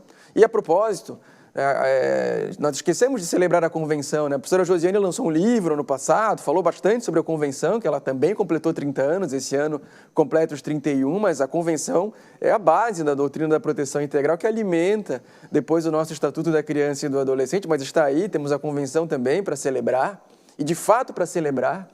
E o ponto que eu vou tratar, e vou falar aqui, meus amigos, da minha casinha, que é o sistema de justiça. E olha como é importante o Estatuto, né? Nós tivemos 4 falas aqui, a gente fala de políticas públicas, fala da questão da inimputabilidade, que é uma questão constitucional também, né? De marco legal da primeira infância, que também diz respeito à política pública, sobre o aspecto democrático do Estatuto, que convoca a sociedade para participar da promoção dos direitos de crianças e adolescentes. Eu vou falar aqui daquilo que seria também talvez o última ratio, mas é o sistema de justiça, porque uma hora ele precisa ser acionado, né? E nós temos que pensar sobre o direito da criança e adolescente como um grande marco do direito da criança e adolescente em si, que promove aquele sujeito, aquele segmento que era um mero objeto de intervenção do mundo adulto, né, algo apático, passivo, a um sujeito de direitos. E a doutrina se rebola inteira para poder conseguir explicar como ele é sujeito de direitos, mas um sujeito quase que inativo. Porque nós ainda nos baseamos num modelo antigo tutelar. E o nosso sistema de justiça ainda repete muito, todos nós aqui, eu não estou aqui fazendo queixa de juiz, de promotor, de defensor, de advogado, todos nós ainda trabalhamos conforme um modelo ainda tutelar, nós deixamos escapar, é uma luta diária não ser tutelarista, quando se trata de criança, até em casa, quando a gente trata com os nossos próprios filhos, é uma luta não ser tutelarista. E nós temos um dos grandes desafios do Estatuto, que eu repito, a doutora Brigitte, desculpa, mas ele é a carta fundamental dos direitos da criança e do adolescente, junto com o artigo 227 da Constituição, ali principalmente os primeiros dispositivos. Eu gosto muito do artigo 15, que declara expressamente que crianças são titulares de direitos civis, sociais e fundamentais. Isso claramente estabelece ali. Mas isso não é repetitivo, já não está lá no artigo 5º que todo cidadão brasileiro é titular de direitos fundamentais? Bom, se nós pensarmos hoje, porque existe o Estatuto, porque já está introjetada a nossa cultura, parece, repetitivo, mas em 1990 foi muito importante dizer, olha, família, Estado, sociedade, esse direito à vida, saúde, educação, trabalho protegido e na idade certa, pertence à criança e ao adolescente, e não a nós. Nós, família, Estado, sociedade em geral, deveremos ser instituições, fatores, devemos nos portar assim, que apoiam a concretização desses direitos, que apoiam crianças e adolescentes, titulares desses direitos, na elaboração e na execução desses direitos, né? Não o contrário, né? Não, olha, a criança precisa pedir licença à família, licença à sociedade, licença ao poder público para exercer seu direito. A lógica é invertida, porque ele é titular efetivo de direitos. Então, a família deve apoiar na execução dos direitos, a sociedade deve apoiar na concretização dos direitos, né? O poder público deve apoiar na concretização desses direitos. Eu não estou dizendo aqui mimar as crianças, fazer o que elas bem entendem. É um apoio refletido, né? É um apoio que permite que a criança realmente elabore, amadureça e possa exercer cada vez melhor os direitos ali previstos. Mas nós não somos os donos dos direitos dela, muito pelo contrário, nós somos corresponsáveis na concretização desses direitos. Mas é claro que o Estatuto, nesses 30 anos, ele esbarra numa série de obstáculos. E o grande obstáculo é a ainda vigente cultura tutelar. Nós temos, em parte, mesmo na produção judicial e na produção legislativa, muitas vezes, ainda esse elemento cultural tutelar que é muito difícil de nos desvincularmos.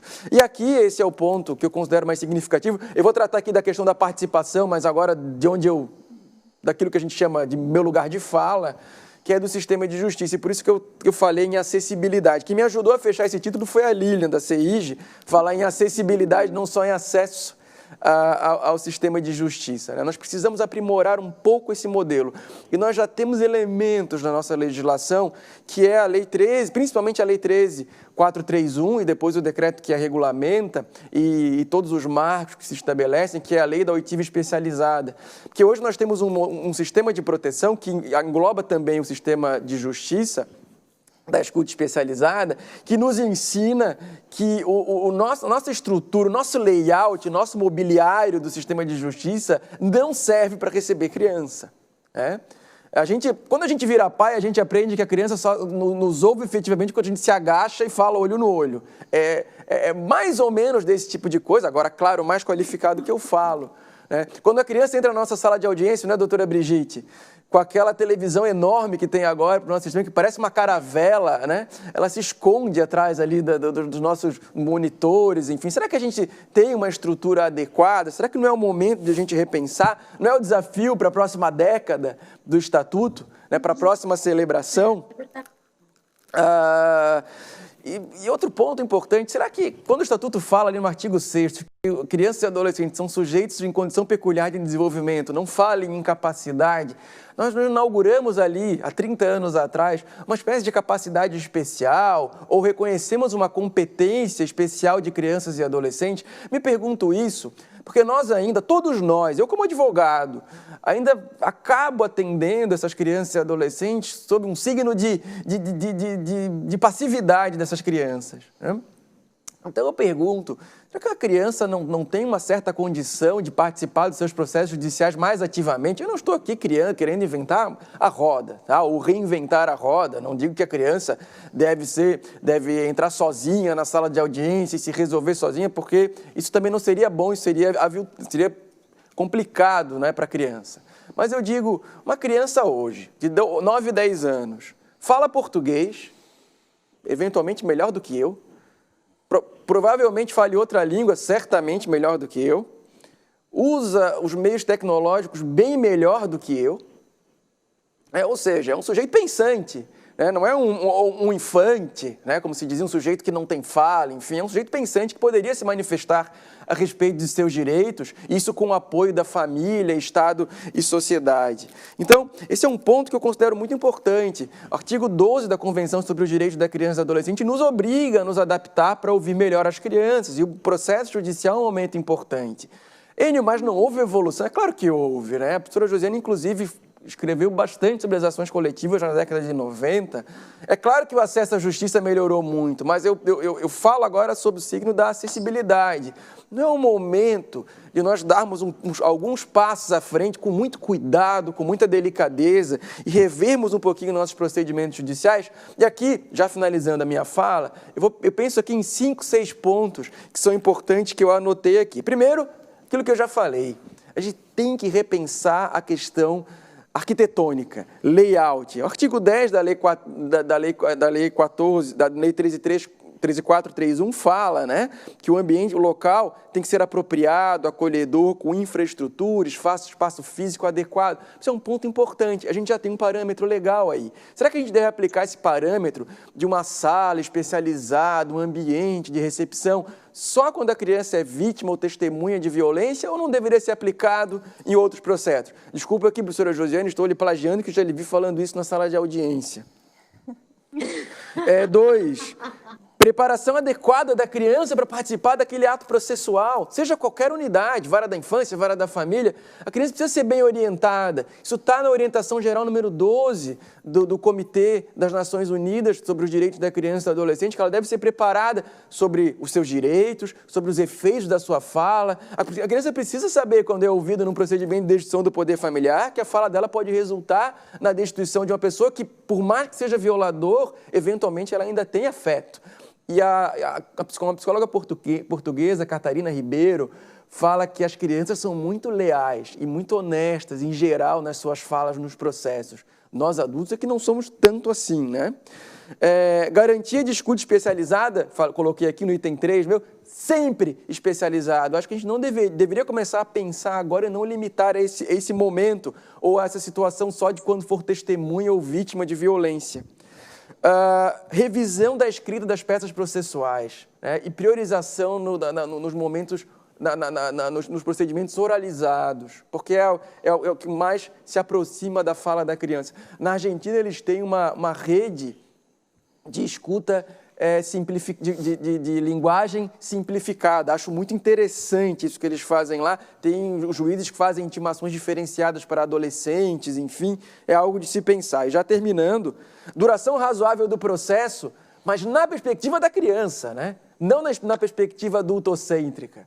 Porque eu estou achando que meu processo de adoção demora muito. Claro que é importante que o adulto, mas a gente tem que pensar na perspectiva da criança, nos tempos da criança. E, finalmente, a possibilidade de acesso independente no processo. Na Argentina, eles têm até uma figura do advogado da criança, o advogado del niño, enfim.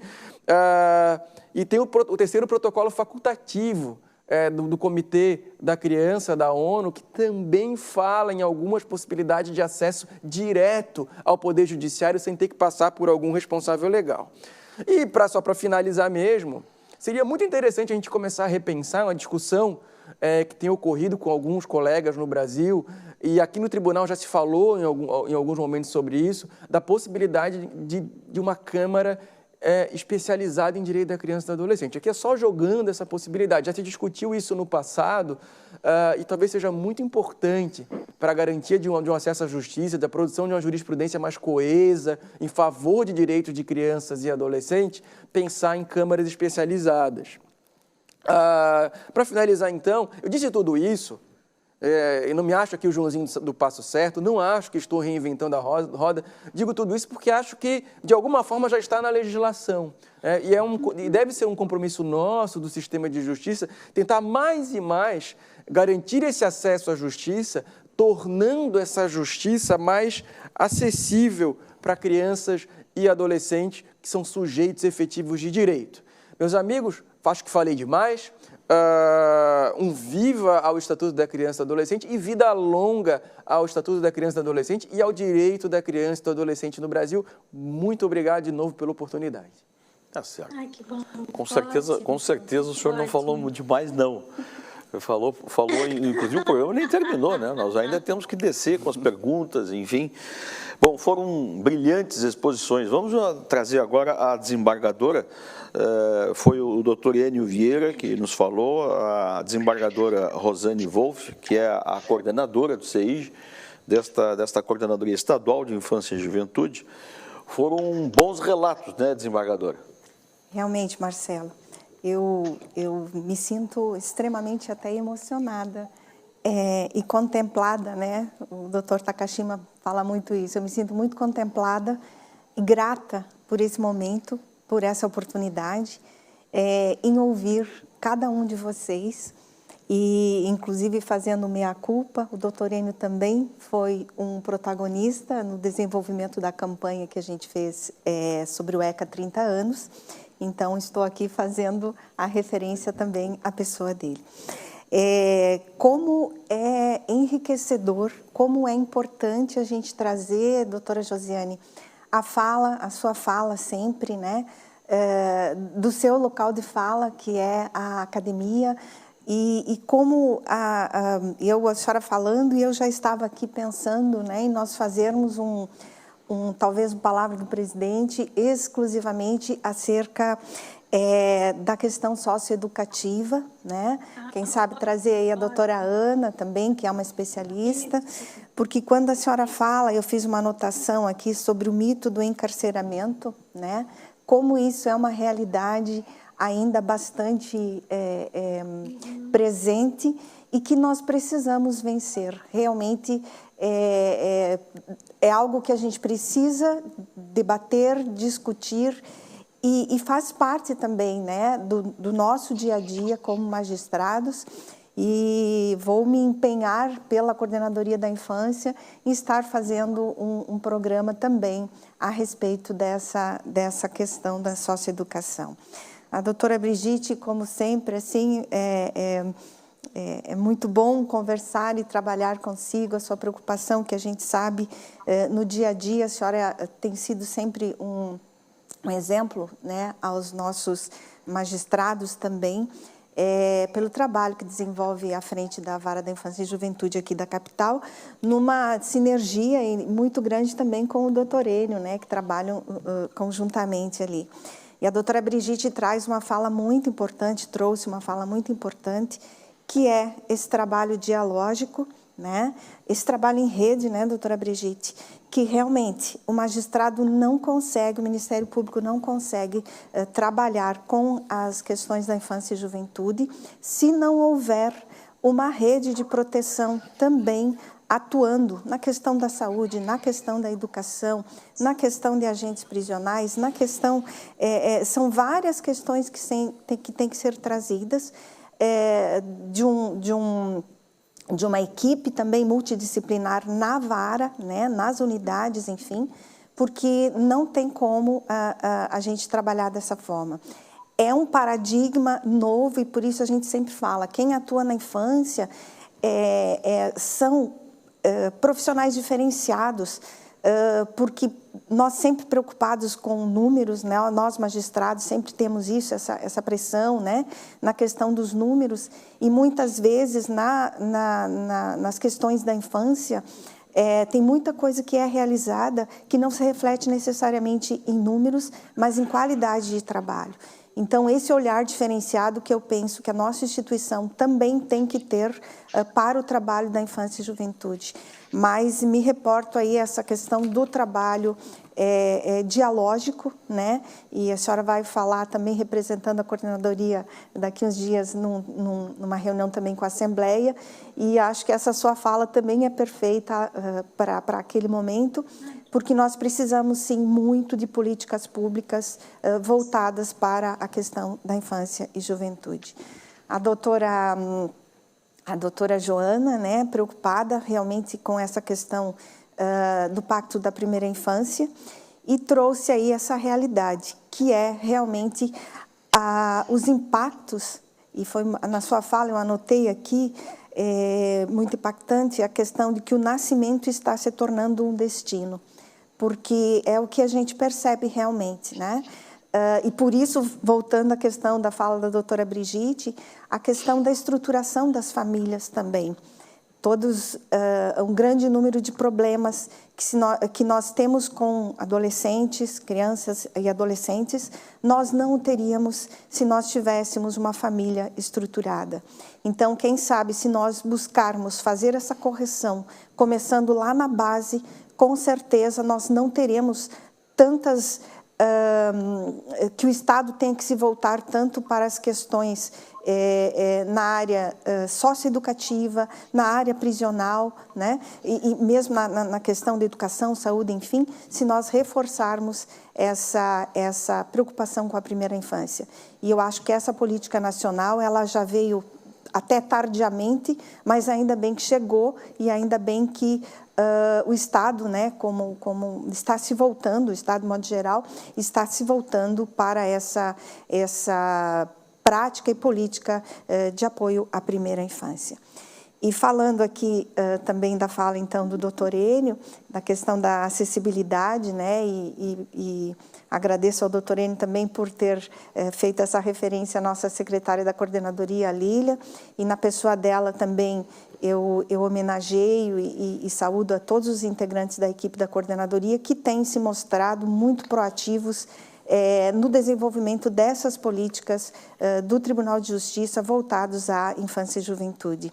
Mas o doutor Enio trouxe assim, algumas questões, e inclusive nessa parte do depoimento especial, doutor Enio, é um segundo programa que a gente gostaria de fazer também, exclusivamente tratando disso, porque ele impacta bastante o trabalho, não só das varas da infância e juventude, mas das varas criminais também, né?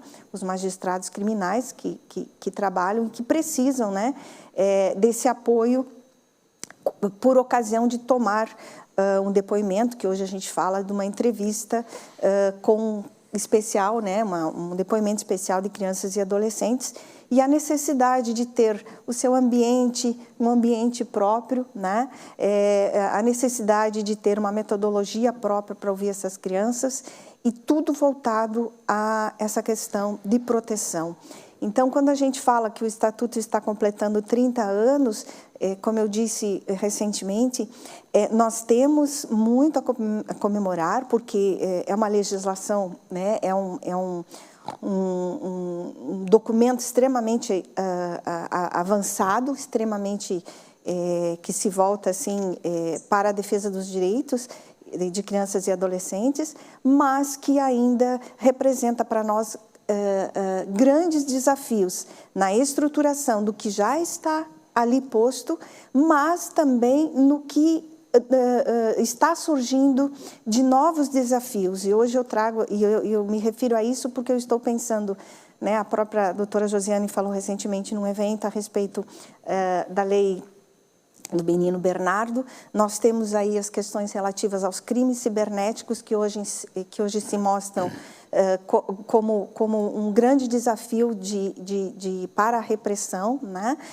Quando a gente fala dessas redes de pedofilia internacional e os estragos que isso tem trazido, né, de modo geral, para os direitos de crianças e adolescentes. Então, o importante é nós estar fazendo essa conversa e estarmos sempre dialogando e, principalmente, né, fazendo pontes sempre com a academia, com as demais instituições, com toda a rede de proteção, porque nós não trabalhamos sozinhos. Então, que bom que nós tivemos esse momento, né, e ainda estamos na continuidade desse momento, mas me sinto muito contente por nós estarmos falando a respeito. Ok. Bem, obrigado, desembargadora. O programa ainda não chegou nas perguntas, hein? E que é um momento interessante, porque não só os convidados aqui falam das suas experiências e das suas especialidades, mas você que está nos acompanhando em todo o estado pode participar também com perguntas, indagações, considerações que nós vamos trazer no próximo bloco já. Nós estamos falando de Florianópolis para todo o estado, sobre hoje os 30 anos do Estatuto da Criança e do Adolescente. Já já estamos de volta.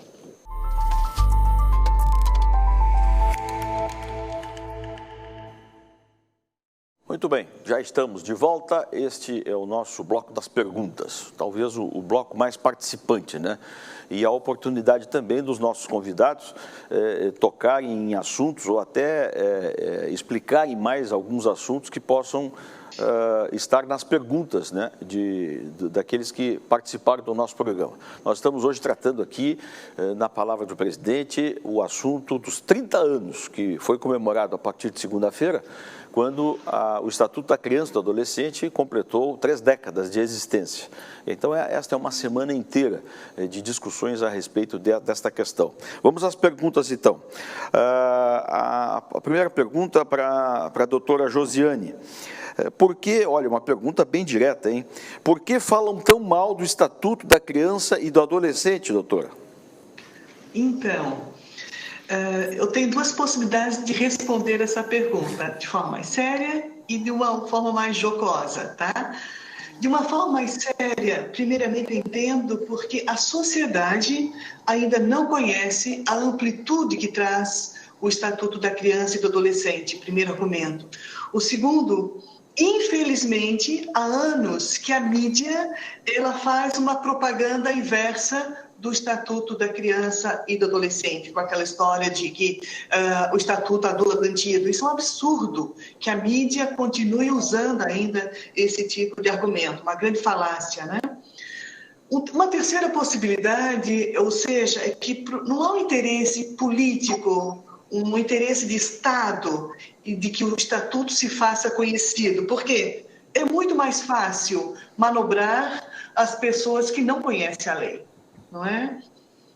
Uma outra questão é porque, diferente agora com o Estatuto, né, ele não mais culpabiliza simplesmente a família, como acontecia no passado. Então, isso, muita gente ataca o Estatuto por causa disso, dessa tripartição da responsabilidade. É muito comum ainda para as pessoas quererem culpabilizar sempre as famílias.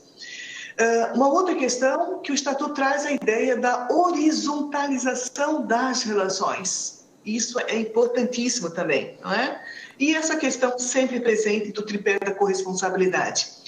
E de uma forma jocosa, por que o pessoal não gosta do Estatuto? Por causa da sua infeliz senha, a sigla, aliás, ECA. Né? Então, na medida que as pessoas falam ECA, então a ideia é assim, depreciativa. Por isso que eu uso pedagogicamente, na fala oral, evidentemente, na escrita é outro padrão. Mas a sua expressão correta, completa, Estatuto da Criança e do Adolescente. Ninguém se refere à Constituição Federal como CF. E, para mim, o Estatuto da Criança e do Adolescente, ele é a nossa Constituição em termos de garantia dos direitos da criança e do adolescente. É isso. Tá certo. Eu até ia fazer essa observação, mas, enfim, a doutora foi ótima. Eu, inclusive, aqui, o tempo inteiro do programa, eu não me referia em nenhum momento ao Estatuto do ECA, né? Porque é uma expressão de repúdio, né? Muito bem. E tomei o cuidado de fazer isso. O nome, a sigla é muito ruim mesmo, né? Do ponto de vista psicológico, vamos dizer assim. Isso. Bem, vamos em frente. A segunda pergunta é para a doutora Brigitte. Pergunta: poderia mencionar alguma boa prática ou exemplo positivo de aplicabilidade do Estatuto? Na verdade, existem várias questões concretas que falam da prática do Estatuto da Criança e do Adolescente no país inteiro, né? Inclusive em Santa Catarina, tem colegas que fazem trabalhos maravilhosos. O que eu poderia colocar é a importância, por exemplo, da justiça restaurativa, né?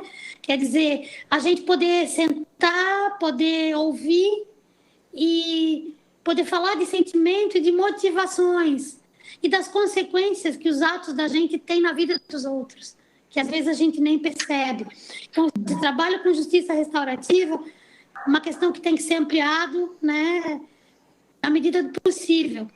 Outra questão também, que tem vários colegas que trabalham nessa linha muito bem, é estabelecer as redes de atendimento, a conversar sobre casos com relação com as pessoas da rede de atendimento no município, estabelecer essas conexões necessárias, tá?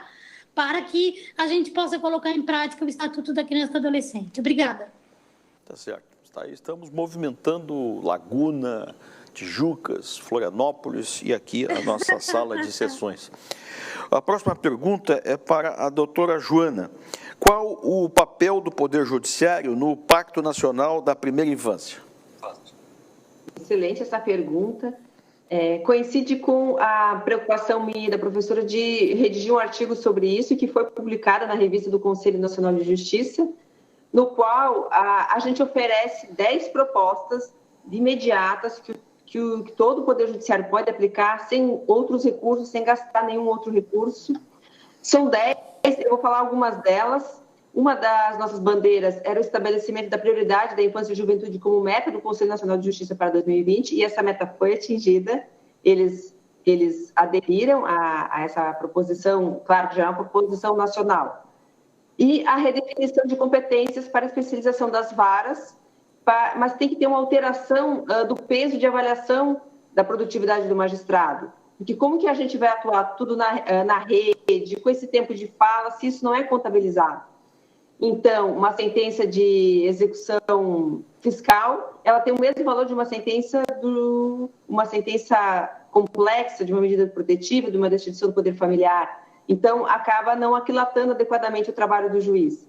E a gente, para exigir uma outra prática do juiz, a gente tem que dar os meios para que o juiz tenha esse tempo disponível para fazer esse trabalho.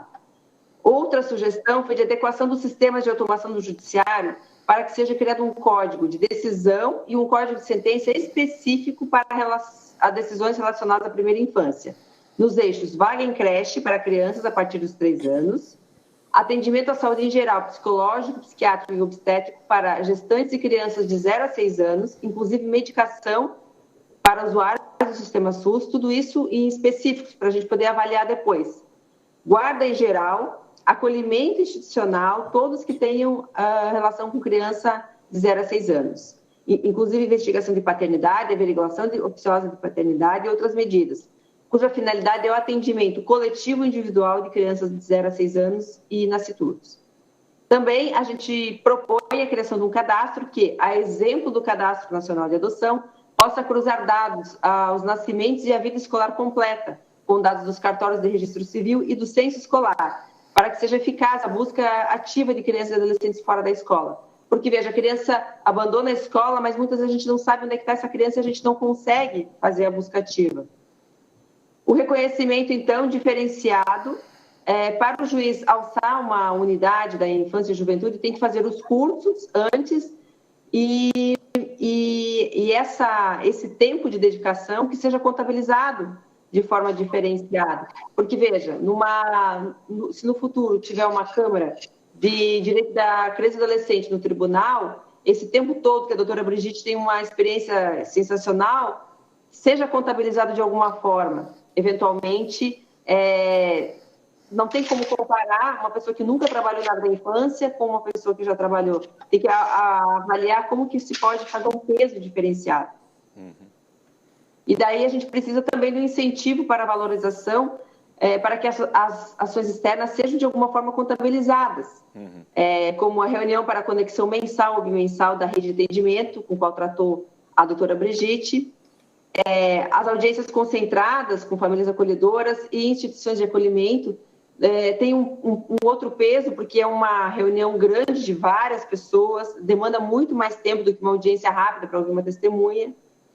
E ações em geral, como palestra em escolas para que as crianças se apropriem do conhecimento, e até ações junto ao Sejusc, para que as investigações de paternidade sejam promovidas de forma extrajudicial, como num caso que eu acompanhei desses eventos que o CNJ acompanhou, uma promotora de justiça do Distrito Federal trouxe o pai legal nas escolas. Então, ela vai nas escolas, usa os dados das crianças para avaliar quem não tem registro de paternidade. E depois descobre, então, quem são as crianças e vai uma agendinha, uma anotação na agenda, para que a mãe possa vir conversar com a promotora de justiça e depois ajuizar as ações. Porque depois que faz o registro de nascimento e que fica sem a paternidade, se a pessoa não ajuizar a ação, ela vai ficar sem a paternidade. Okay. E aí o Marco Legal da Primeira Infância, ele incentiva muito que o Estado seja fomentador da paternidade responsável também. Tanto da mãe, mas um bom reforço para a paternidade responsável. Também a gente ofereceu aqui uma ideia de inclusão de códigos e marcadores para que os dados da violência contra crianças e adolescentes e a violência doméstica passem a fazer parte anual do Programa do Justiça em Números, do CNJ, e possam ser especificamente definidos, com códigos para os casos em que a violência doméstica ocorre em ambiente de convívio de crianças e adolescentes, para a geração do alerta, então, ao Conselho Tutelar, em parceria com o Disque 100, no respectivo município, para os encaminhamentos necessários ao tratamento psicológico das crianças e adolescentes, submetidos, então, ao convívio com esses agressores, entre outras ações emergenciais. Ok. Também ainda em sistema, formulação de códigos de sistema específico para os casos de guarda compartilhada, identificando especificamente quando as partes efetivamente submeteram-se à oficina da parentalidade, presencial ou pela via digital que o CNJ oferece, para que seja avaliada a relação entre a oficina da parentalidade e o efetivo aumento de participação da paternidade responsável na guarda dos filhos. Inclusive para o aperfeiçoamento dessa oficina, e a gente fez, inclusive, uma proposta de aperfeiçoamento, mas por conta do tempo, eu não tenho tempo agora de me debruçar sobre isso. A exigência, então, de cursos específicos para a área da infância, do Estatuto, para a promoção das respectivas varas, e a especialização das câmaras julgadoras dos tribunais do Estado, como bem falou o doutor Enio, com códigos específicos para acordos e decisões monocráticas relacionadas às crianças em idade gestacional e até 6 anos, para que as ações protetivas do sistema socioeducativo, já que os estudos informam que os adolescentes agem em função desses resultados da primeira infância, sejam todas direcionadas às câmaras especializadas em direito da criança e do adolescente, com aceitação de competência concorrente apenas com direito de família, ou seja, a única competência concorrente possível seria com direito de família. E a exclusão de qualquer hipótese de concorrência jurisdicional em matérias afetas ao direito penal, ao direito civil e outras, para que seja então concedida essa prioridade absoluta almejada pela Constituição Federal. Na avaliação das câmaras, a gente oferece uma proporção de menor de processos, porque não adianta colocar o mesmo número de processos de uma Câmara Civil para a Câmara do Direito da Criança e do Adolescente, que não vai ser possível conferir a prioridade. Então, a gente sugere 1/3 a menos a distribuição de processos. Ou seja, se uma civil tem 6.000 processos, a da infância e adolescência vai receber 3.000 processos. Ok. Desculpa, 2.000 processos, não, 1/3, 2.000 processos. Pois não. Desta forma, as decisões judiciais de primeiro grau e segundo grau que tratam da primeira infância poderão ser tratadas com efetiva prioridade pelos tribunais e contabilizadas a nível estadual e nacional, a partir de 2020, para que sejam observados os gaps de ação em relação à população de 0 a 6 anos e gestacionais e o que está faltando no Estado. Aí sim vai ser possível o Poder Judiciário enfrentar de uma forma bastante responsável e ágil pelo menos uma grande parte disso. Claro que a outra parte, precisamos dos serviços socioassistenciais, que dependemos do Executivo, dos planos municipais e estaduais de primeira infância, precisamos também do Legislativo, enfim, mas esse é um começo. Ok. Doutora Joana, muito obrigado. Me perdoe de ter lhe provocado a rapidez na fala, eu sei que o assunto é muito denso, né? Mas o meu desafio aqui também não queimar o arroz de ninguém em casa, né? Enfim, a próxima pergunta é para o doutor Enio. A quem recorrer, doutor, quando o direito de uma criança ou adolescente é violado? Bom, vou tentar ser bastante sintético aqui, mas é importante reiterar o que eu já até coloquei na minha fala e em algumas das falas anteriores, que é de responsabilidade de todos a manutenção desses direitos e a promoção. Então, família, Estado e sociedade, de modo que é uma série de caminhos possíveis. É possível, por exemplo, vamos tratar de uma violação que é muito recorrente e que pode ser provocada tanto por ação ou inação do poder público quanto da família. Acesso à educação. Então, digamos que... E olha como o Estatuto, e a resposta vai acabar ainda me permitindo exemplificar como o Estatuto é sistêmico, né? Se a família não matricula, tem previsão legal no Estatuto e na LDB, Lei de Diretrizes e Bases de Educação, dizendo que a família tem que ser responsabilizada e que a matrícula deve ser feita para garantir o direito à educação. Se a família tenta matricular e o poder público responsável, seja o estadual ou municipal, não oferta a vaga, aí a família pode recorrer ao poder público também, por meio da Defensoria, Ministério Público, ou ao próprio Conselho Tutelar para ver essa vaga garantida. Então, olha como os direitos ali são muito bem amarrados e por isso que há uma série de corresponsáveis na manutenção, não são titulares, mas corresponsáveis na manutenção e promoção desse direito. Quando um falta, o outro é acionado. E aí, só para finalizar a resposta, chamo a atenção para o Conselho Tutelar, nós acabamos não falando muito, e é um órgão que representa muito, foi criado no Estatuto e representa muito bem o direito da criança e do adolescente, porque ele é um órgão não jurisdicional, então a ideia de desjudicialização que a doutora Brigitte trouxe aqui, é um órgão de representação da comunidade, que todas as falas da professora Josiane e da professora Brigitte principalmente trouxeram a necessidade de representação comunitária, porque são representantes eleitos da comunidade, né? E é um órgão que é encarregado por zelar pelos direitos de criança e adolescente com previsão expressa legal. Não é um órgão intervencionista, não é um órgão de cunho tutelar, apesar do nome menorista, mas é um órgão de promoção, de zelo pelos direitos de crianças e adolescentes. Então, o primeiro órgão a se procurar se há alguma violação de direito, na minha opinião, deveria ser o Conselho Tutelar, mas há todo um leque de possibilidades, porque somos todos co-obrigados na manutenção desses direitos. São complementares, né? Todos os instrumentos, né? Tá bom, muito obrigado, doutor Enio. Vamos então agora à pergunta à desembargadora Rosane. Qual o papel do judiciário na área da infância e da juventude? Esse questionamento, na verdade, ele está um pouco imbricado na fala do doutor Enio, na medida que me parece, quando tudo não dá certo, aí então, infelizmente, né, porque a doutora Brigitte já falou que todas as instâncias restaurativas e de mediação deveriam ser utilizadas, né, antes de se adentrar nas questões mais complexas da judicialização. Então, eu vejo o judiciário como a instância última para a garantia e a concretização dos direitos da infância e juventude, também o fomentador, né, de discussões e de políticas públicas a respeito, veja-se as funções e atribuições da Coordenadoria da Infância e Juventude, mas na medida que nos resta, muitas vezes,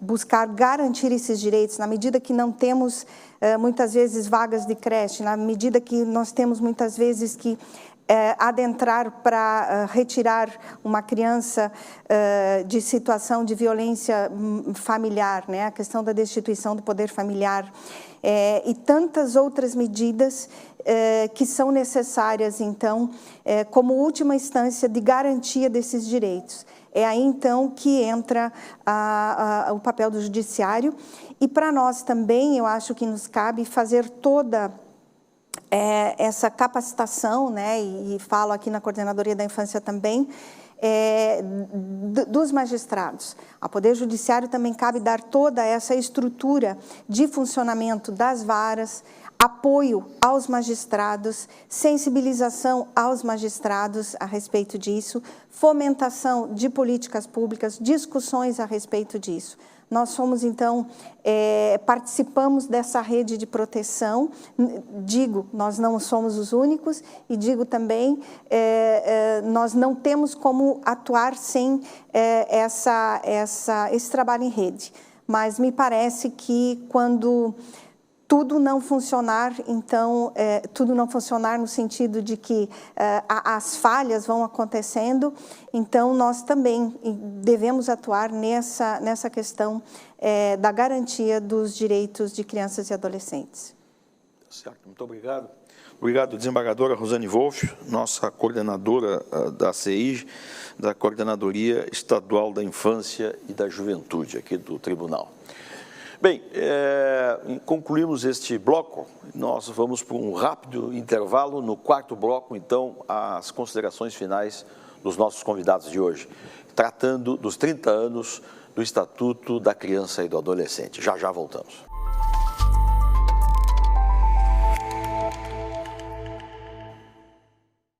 Muito bem, já estamos de volta para a parte final do nosso programa. Estamos falando dos 30 anos do Estatuto da Criança e do Adolescente, programa especial.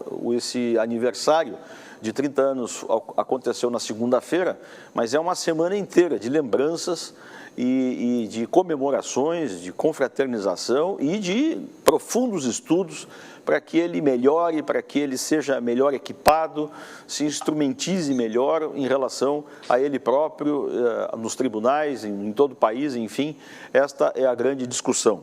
Vamos então trazer a consideração final dos nossos convidados de hoje. Eu vou começar acionando Laguna. Vamos à Laguna. Por favor, doutora Brigitte. Vamos lá. Marcelo, muito obrigada.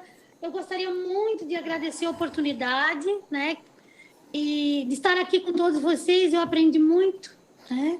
Agradecer a CEIJ, a Lilian também, e fazer um apelo, assim, um desafio, vamos dizer assim, para que cada um de nós procure na sua comunidade, no seu município, conhecer a realidade de crianças e adolescentes que lá residem. Procurem verificar se existe algum diagnóstico, quais são as necessidades, né? E através dessa necessidade, desse diagnóstico, procurar fazer uma ação, seja junto à própria comunidade, a organizações não governamentais, ou a própria Câmara de Vereadores, por exemplo, com relação a, de repente, aumento de percentual para a educação, para a assistência social, né? Para que cada um de nós possa se engajar cada vez mais nessa luta de direitos de criança e adolescente. Procurem ler o Estatuto, vocês vão encontrar facilmente na internet, ele é atualizado, né? E procure conhecer a realidade de onde você mora e quais são as necessidades de crianças e adolescentes. Muito obrigada, né? E agradecer também a todas as pessoas que trabalham com criança e adolescente, aos parceiros importantes que são o Ministério Público também, a Defensoria Pública, e todas as pessoas que participam dentro de todo o universo da rede socioassistencial. Muito obrigada e um grande abraço. Tá certo. De Laguna, vamos a Tijucas, a doutora Joana Ribeiro, com as suas considerações finais. Por favor, doutora.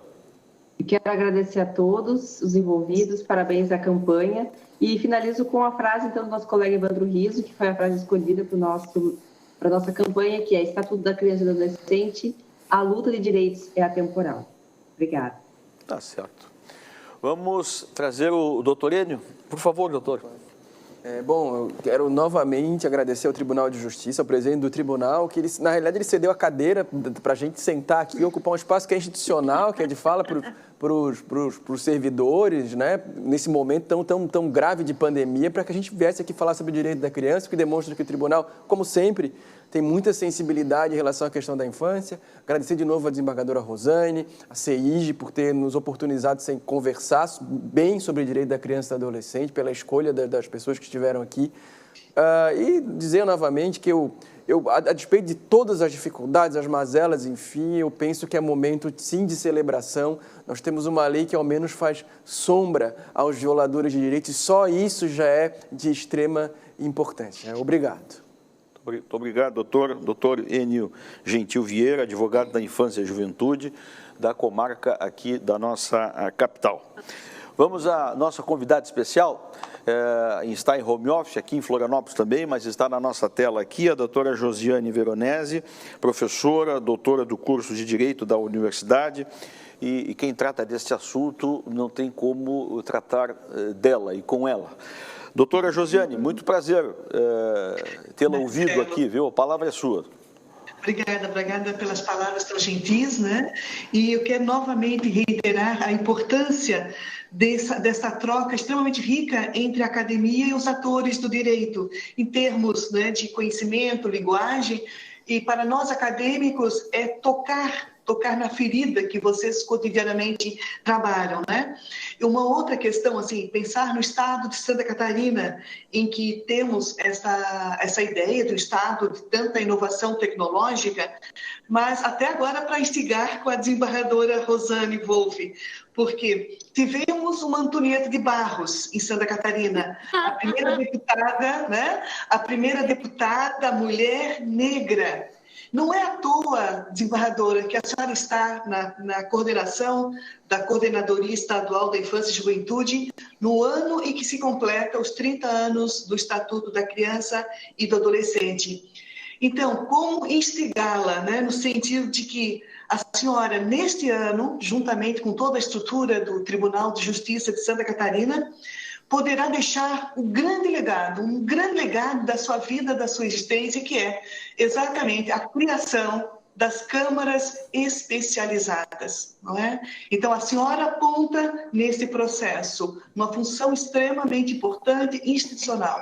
Tendo a Universidade Federal de Santa Catarina como esse núcleo, né, que ele desponta em termos nacionais, como esse toque, né, onde se estuda o direito da criança. Que realidade rica. Então, assim, eu sinto em desejar-lhes bons augúrios, né, no sentido da construção desta Câmara especializada. Muito obrigada. Tá certo. Muito obrigada, professora, doutora Josiane Veronese, que esteve conosco aqui, uma especialista neste assunto.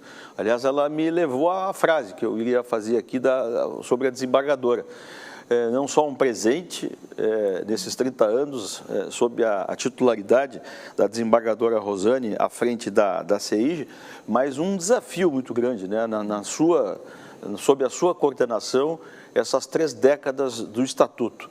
Desembargadora, a palavra final é sua. Obrigada, Marcelo. Doutora Josiane, muito obrigada da mesma forma. Eu queria dizer que eu já disse antes, me sinto muito contemplada e feliz por esse momento. E também extremamente feliz pelo fato de conhecer a qualidade dos nossos juízes da infância e juventude do Estado. Eu sou testemunha do empenho, do trabalho, da dedicação e do olhar diferenciado que os nossos magistrados têm para essas questões. Então, realmente, eu conversava aqui com o doutor Enio a respeito disso. A gente sabe das questões das varas especializadas no tribunal. A gente tem em São Paulo, Rio Grande do Sul, que tem essas varas especializadas. O CNJ também já sinaliza nesse sentido. É um desafio, sim, porque a gente tem que reconhecer a realidade do nosso tribunal em termos de estrutura, de gestão, enfim. Mas, com certeza, estando ou não, né, na frente da CEIG, é algo que nós temos que lutar e procurar aperfeiçoar cada vez mais esse trabalho. Eu ia mencionar, doutora Joana, que realmente a frase ali da nossa campanha, né, a luta pelos direitos é atemporal, veio do doutor Evandro Riso, também um magistrado que atua na área da infância e juventude, temporariamente um pouco afastado, mas pretende retornar. Porque é uma realidade, é uma luta constante que nós não podemos relaxar. E eu queria dizer que foi um momento esse momento desse programa foi extremamente rico. Vou usar uma frase que a Fernanda da CEIG até disse agora nesse momento, eu vi aqui na mensagem que ela mandou. Quanto conhecimento compartilhado, mas principalmente quanta boa vontade a gente vê nesse trabalho pelos colegas, né, e pelas pessoas que compartilham, acima de tudo, por um ideal de justiça que se volta para as crianças e adolescentes do nosso Estado e do nosso país. O meu agradecimento muito especial a todos que participaram do programa, a todos que nos colaboraram, né, e muito, né, teve... eu menciono sempre a doutora Ana, o doutor Evandro também, que se dedicaram muito que não estão aqui, que se dedicaram muito para a campanha do ECA. Agradeço a equipe do nosso programa, né, Marcelo, e toda nossa equipe de bastidores. E finalizo agradecendo muito ao presidente do Tribunal de Justiça, que nos proporcionou esse espaço para que a gente estivesse discutindo e falando e trazendo essas falas muito importantes acerca dos direitos de crianças e adolescentes. O meu muito obrigada a todos e eu encerro, então, a minha fala e passo para o Marcelo encerrar o programa, né, Marcelo? Tá certo. Muito obrigado, desembargadora. Ficamos, ao final desse programa, com a sensação objetiva de que temos muito ainda o que tratar sobre este assunto em outros programas, em outras pautas sobre esta questão do Estatuto da Criança e do Adolescente. 30 anos é apenas uma data, mas precisamos falar mais disso, todos nós. Nós estamos sempre no ar sob a produção do Núcleo de Comunicação Institucional do Tribunal de Justiça, fazendo esse programa através dos jornalistas da assessoria de imprensa do Tribunal. Muito obrigado a todos que estiveram nos acompanhando até agora, muito obrigado aos nossos convidados. Acionamos hoje todos eles aqui, presencialmente aqui no nosso local, na sala de sessão Ministro Teori Zavascki, e também acionamos todos de casa que estavam em Tijuca, estavam em Laguna, a professora em Florianópolis, em home office, enfim, acho que conseguimos fazer um bom programa. Muito obrigado a todos e ficamos convidando você para as próximas edições, que vamos trazer sempre bons assuntos. O programa fica por aqui, eu acho que não queimei o arroz de ninguém, não. Bom almoço a todos. Até a próxima.